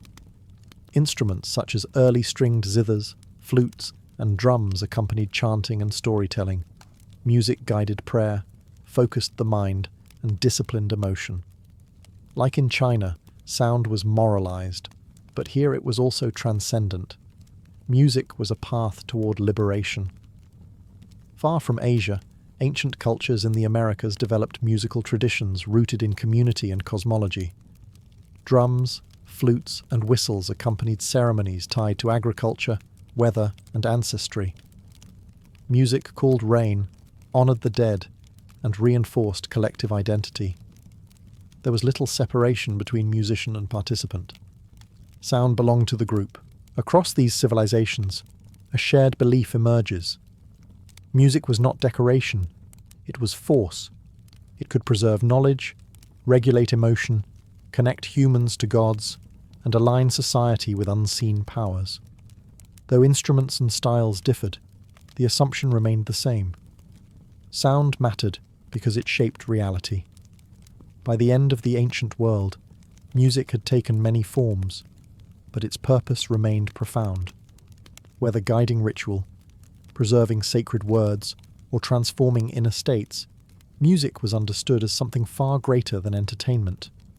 It was a language older than writing, capable of reaching where words could not. By the end of antiquity, music had become one of humanity's most enduring inheritances. Ancient civilizations vanished, languages shifted, temples collapsed, and empires fractured. Yet their music left traces that never fully disappeared. Not in exact melodies, which were rarely written down, but in ideas about what music is for and why it matters. The ancient world established music as more than sound. It defined it as memory, ritual, power, morality, and structure. Later, civilizations did not invent these concepts. They inherited them. Medieval chant, sacred hymnody, court music, and even modern theories of harmony all rest on ancient foundations. The belief that music can shape emotion, discipline society, or connect humans to something beyond themselves did not emerge later. It was already ancient. One of the most important legacies was the idea that music carries authority. In temples, courts, and armies, sound organized people before laws or texts could. This idea survived into religious institutions, where chant still regulates worship, and into states, where national anthems and ceremonial music reinforce identity. The ancient assumption remains intact. Music unifies faster than words. Another lasting inheritance was the link between music and morality. From China to Greece, thinkers believed that sound influenced character. Even today, debates about music's effect on behaviour echo these ancient concerns. The fear that music can corrupt or elevate did not begin in modern times. It is as old as civilization itself. Ancient cultures also left behind the idea that music belongs to time. Certain sounds for certain moments, certain rhythms for work, war, worship, or mourning. This concept still governs how humans use music instinctively. Lullabies, funeral music, celebratory songs, and marching rhythms are ancient patterns, repeated endlessly with new instruments and styles. Perhaps the most striking legacy is that music survived without writing. While laws, histories, and beliefs often required texts to endure, music persisted through bodies and breath. It adapted, it transformed, it refused to vanish. This resilience suggests something fundamental. Music answers a need deeper than literacy or politics. The ancient world did not see music as background noise. It treated sound as meaningful action. To make music was to do something consequential. To listen was to participate. Though the civilizations that shaped early music are gone, their assumptions remain alive. Every time music marks a ritual, disciplines emotion, or binds a group together, the ancient world speaks again. Sound, once used to shape gods, kings, and empires, continues to shape us. In the ancient world, curses were not superstition or folklore. They were a form of action. When legal systems failed, when social rank limited retaliation, or when direct confrontation was impossible, people turned to magic as a practical solution. A curse was a weapon for the powerless, a way to act when no other options remained. Unlike public religion, which relied on shared rituals and communal approval, curses were private and secretive. They were meant to operate in silence, away from witnesses and social consequences. A person did not need strength, status, or allies to curse an enemy. They needed belief, precision, and the correct ritual steps. This made cursing especially attractive to those on the margins of society: slaves, women, foreigners, rejected lovers, ruined merchants, and defeated rivals. Curses were rarely abstract. They were specific, personal, and brutally focused. Names were written clearly so there could be no confusion. Spell writers targeted bodies, minds, voices, careers, fertility, memory, or luck. A rival might be cursed to lose court cases, forget arguments, stumble in business, or suffer insomnia and weakness. The goal was not symbolic suffering. It was real, observable harm. One of the most common tools was the curse tablet, often made of lead. Lead was cold, heavy, and associated with death and the underworld.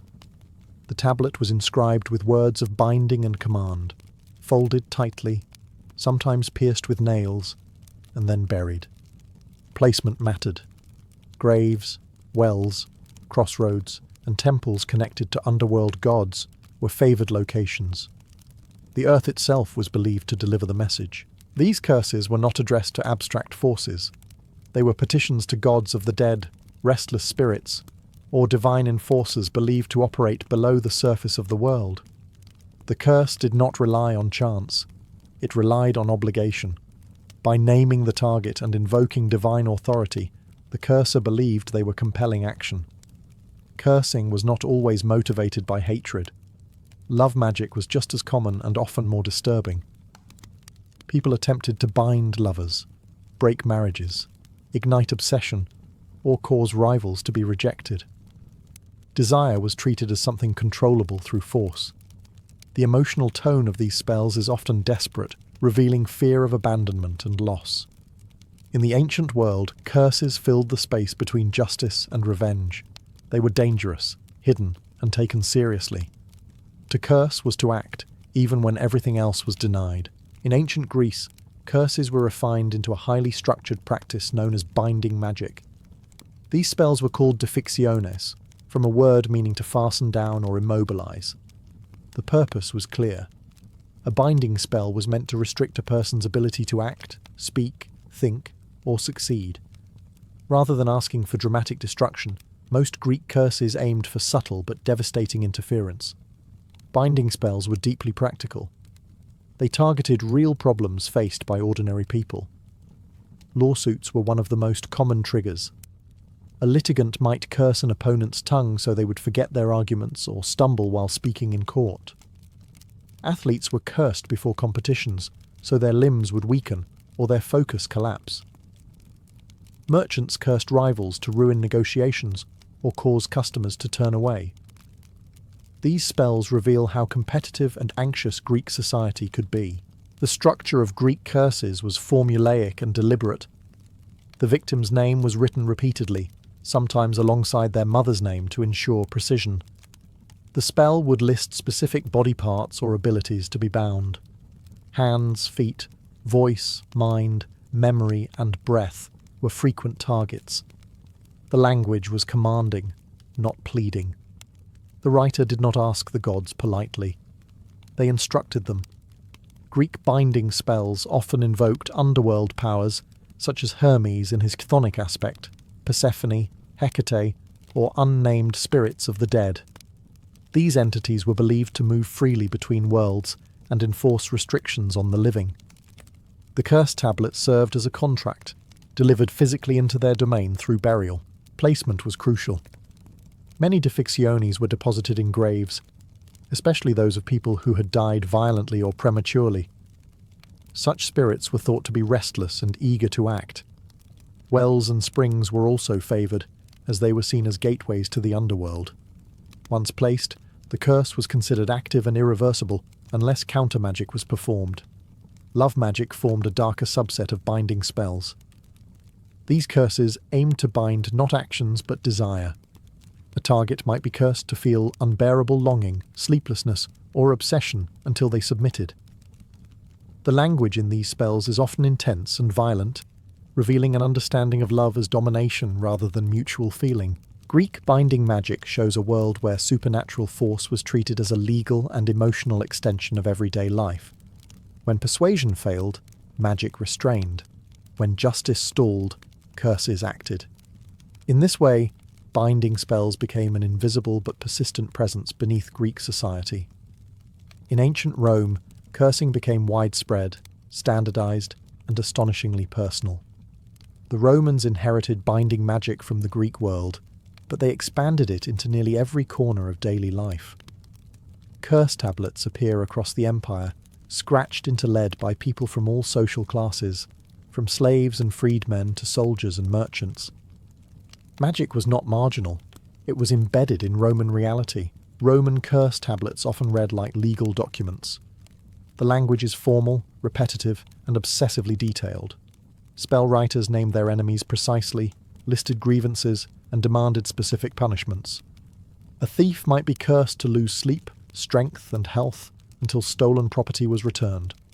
A rival might be cursed to lose favour with patrons or suffer financial collapse. The curse acted as a supernatural lawsuit, filed when the human courts were too slow, corrupt, or inaccessible. Many Roman curses targeted thieves, especially those who stole from bathhouses, markets, or temples.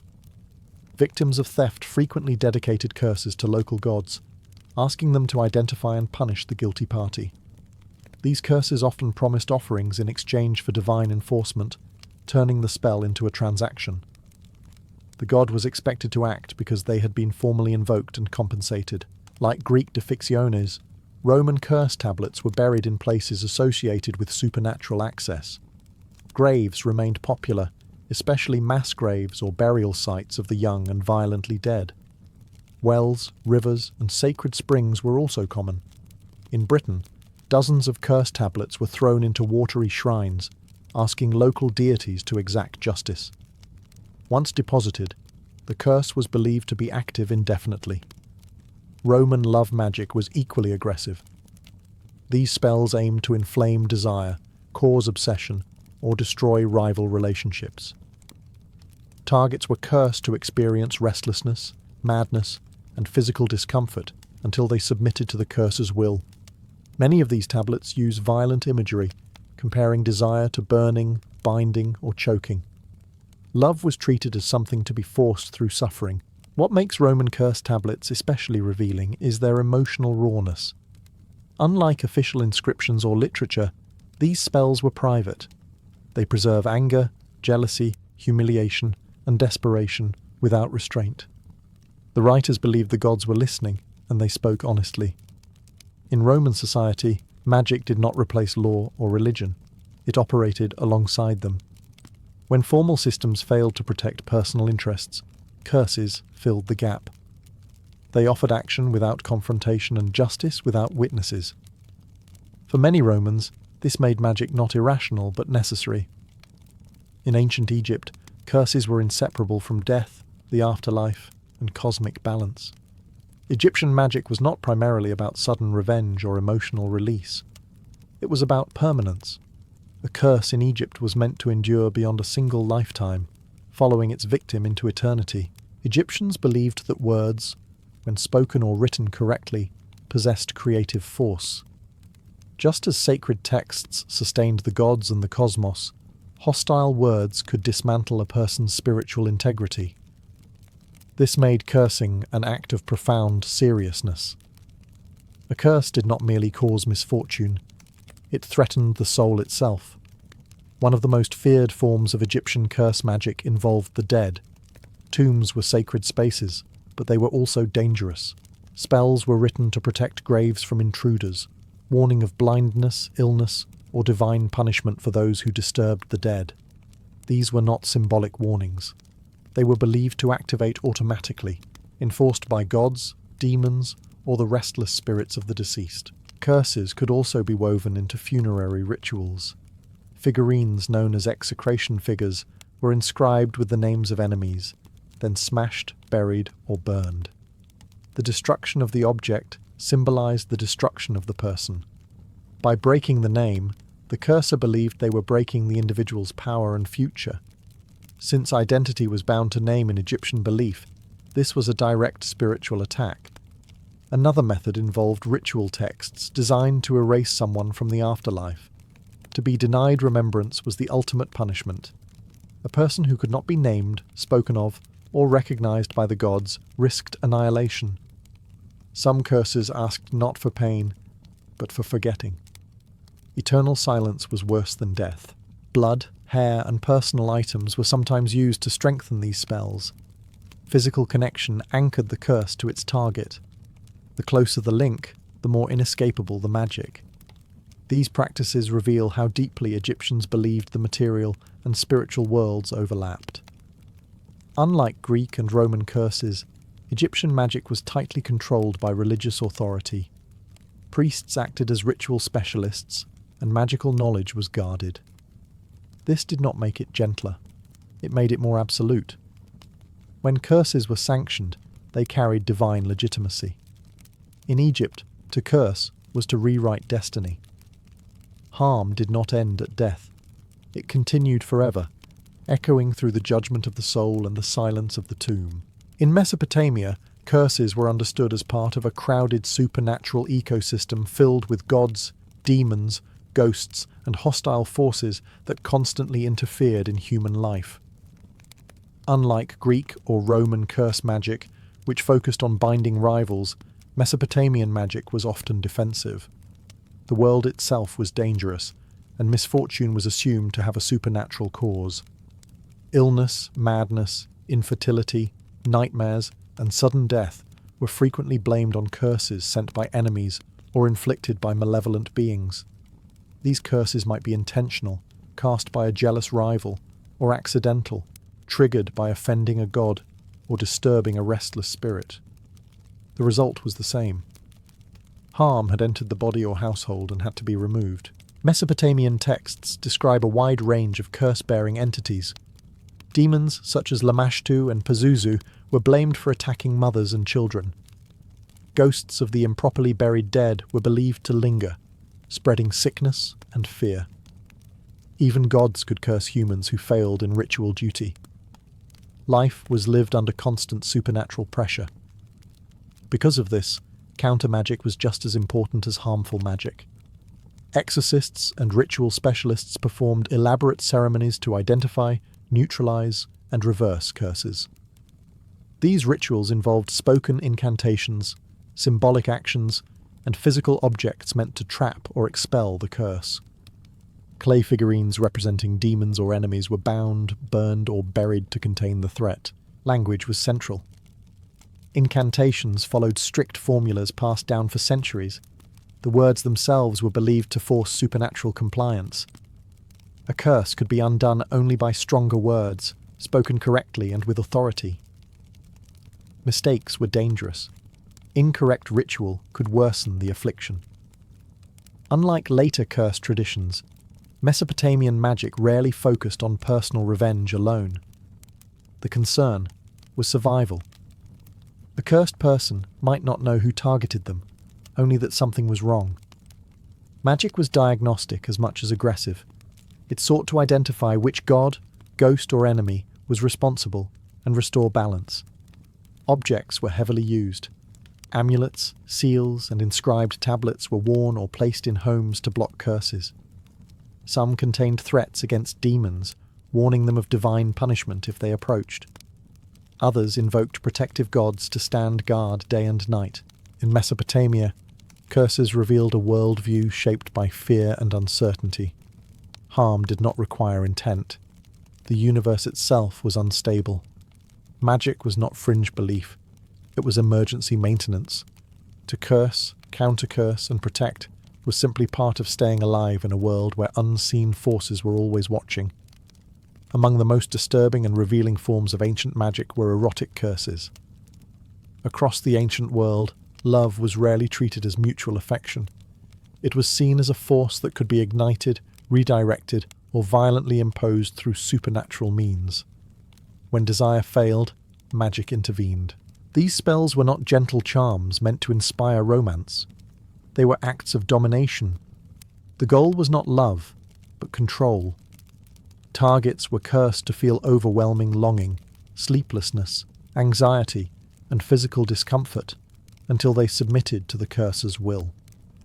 Many spells explicitly asked that the victim be unable to eat, drink, rest, or think clearly unless united with the spell's author. Erotic curses appear frequently in the Greek and Roman worlds, especially on lead tablets buried in graves or wells.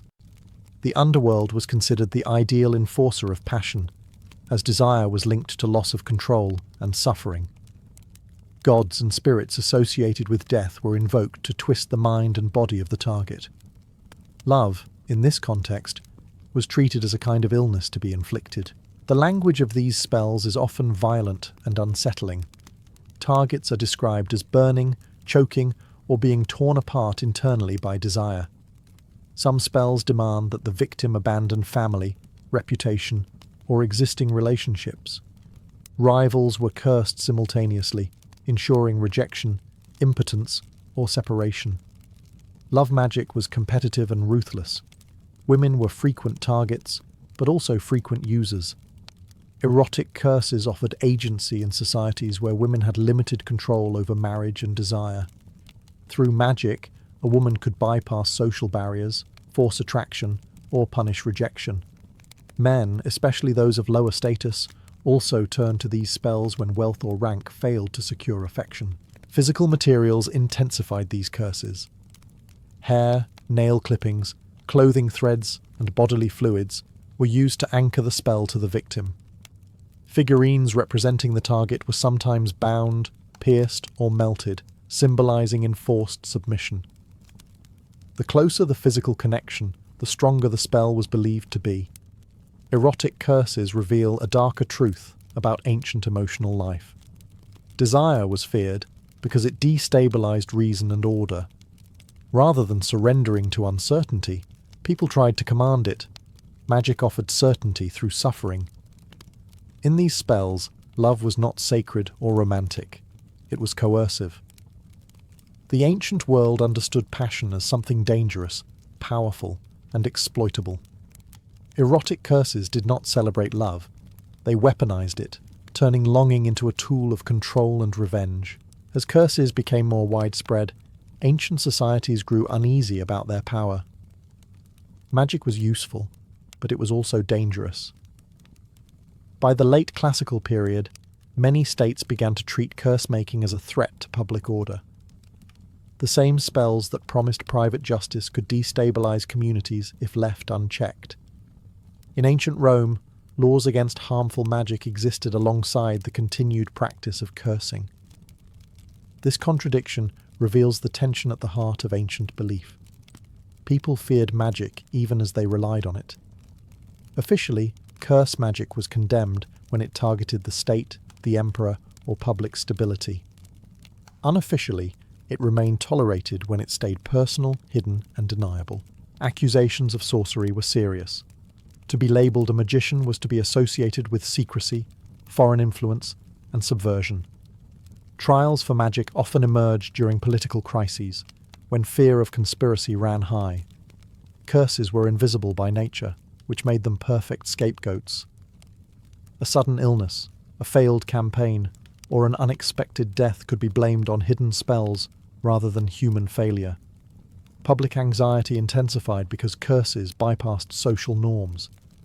They allowed slaves to harm masters, women to control men, and rivals to act without confrontation.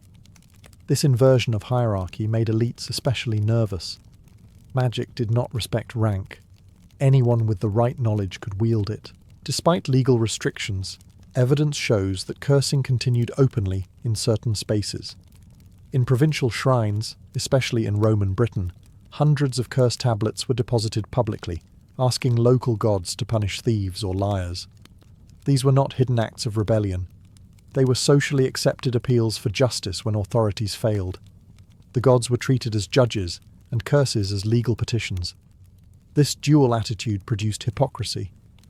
The same officials who condemned magic might secretly consult astrologers or commission curses. Emperors themselves were rumoured to fear spells and counterspells. Protective amulets, purification rituals, and counter-curses circulated at every level of society. Fear of curses also shaped religion. Protective prayers, exorcisms, and blessings grew more elaborate as defensive responses to unseen threats. Communities sought safety through ritual purity and divine favour, hoping to block malicious magic before it struck. By treating curses as both forbidden and necessary, ancient societies revealed their deepest anxiety. They believed words could kill, names could bind, and intent could cross distance invisibly. Magic was feared not because it was unreal, but because too many people believed it worked. For centuries, ancient curses were dismissed as literary exaggeration or superstition. That changed when archaeology began uncovering the physical evidence. Buried beneath temples, tossed into wells, hidden in graves, and sealed in sanctuaries, curse tablets emerged by the thousands. These were not symbolic relics. They were real objects, created by real people who expected real results. Most curse tablets were made of lead, a material chosen deliberately. Lead was associated with heaviness, coldness, and death.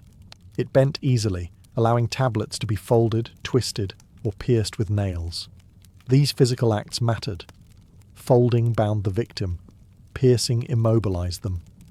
The tablet itself became a proxy body, absorbing the violence meant for its target. Archaeologists have recovered curse tablets from across the Mediterranean world, including Greece, Italy, North Africa, and Roman Britain. Many were discovered in wells and springs, places believed to connect the surface world with the underworld. Water carried messages downward. Once submerged, a curse was considered delivered. Graves were another favoured location, especially those of the young, the violently dead, or the socially marginal. Such spirits were believed to be restless and easier to enlist. By placing a cursed tablet alongside a corpse, the cursor was effectively hiring the dead as an enforcer. Some tablets even instruct the spirit directly, naming it as an active participant. What makes these discoveries so unsettling is their intimacy. The language is personal, emotional, and often desperate. Unlike official inscriptions, curse tablets preserve raw human anxiety. They name lovers, rivals, neighbours, and thieves. They reveal failed relationships, stolen property, courtroom fears, and wounded pride. Ancient magic was not abstract belief. It was lived experience. Some tablets include drawings of bound figures, twisted limbs, or symbols meant to confuse the victim's mind. Others contain nonsense words, believed to be the secret names of spirits or the language of the gods. Precision mattered. A poorly written curse might fail or rebound onto its author. In many cases, archaeologists have found tablets still folded, pierced, and sealed exactly as they were left centuries ago. No one retrieved them. No one checked results. The act of burial completed the spell. These discoveries leave little room for doubt. Ancient people invested time, resources, and risk into curse magic. They believed words could cross worlds, that harm could be delivered without touch, and that justice could be enforced invisibly. Buried in silence, these tablets waited, not for forgiveness, but for results. Ancient curses were not fringe behaviour practiced by the desperate few. They mattered because people believed the world listened. Words, names, and intentions were thought to move through unseen channels, carried by gods, spirits, and the dead. In a universe where fate felt unstable and justice unreliable, curses offered a way to intervene. What made curse magic powerful was not spectacle, but belief in process. A curse required correct materials, precise language, and proper placement. Each step transformed emotion into action. Anger became inscription, fear became ritual, desire became command. The act of cursing restored a sense of agency to people who otherwise had none. Curses also reveal how ancient societies understood responsibility. Misfortune rarely occurred without cause. Illness, failure, and loss were often interpreted as the result of hidden hostility. Someone, somewhere, had acted. This worldview created constant vigilance. Protection mattered as much as attack. Amulets, prayers, counterspells, and purification rituals flourished because harm was assumed to be intentional. Importantly, curses were rarely random. They followed social fault lines. Lawsuits, love triangles, theft, competition, and envy generated magic because they generated helplessness. When power imbalances prevented open retaliation, curses levelled the field. A slave could strike a master. A rejected lover could dominate a rival. Magic inverted hierarchy. The moral ambiguity of curses was widely accepted. They were feared, but not universally condemned. The same societies that punished public magic tolerated private cursing. The difference was visibility. What threatened order was not magic itself, but magic that challenged authority openly. Hidden curses remained manageable. Over time, the rise of new religions and legal systems reframed curse magic as sinful, dangerous, or delusional. Yet the impulse never disappeared. The belief that words can wound, that intent can harm, and that unseen forces can be persuaded persists across cultures and centuries. Modern superstitions, whispered wishes of harm, and symbolic acts of release echo ancient practices. Ancient curses endure not because they worked in a literal sense, but because they answered real psychological needs. They transformed fear into action and helplessness into purpose. They allowed people to feel heard by a universe that otherwise felt indifferent. Buried in lead and silence, ancient curses tell a simple truth. When justice feels distant and power feels unreachable, humans will always search for ways to make the world listen.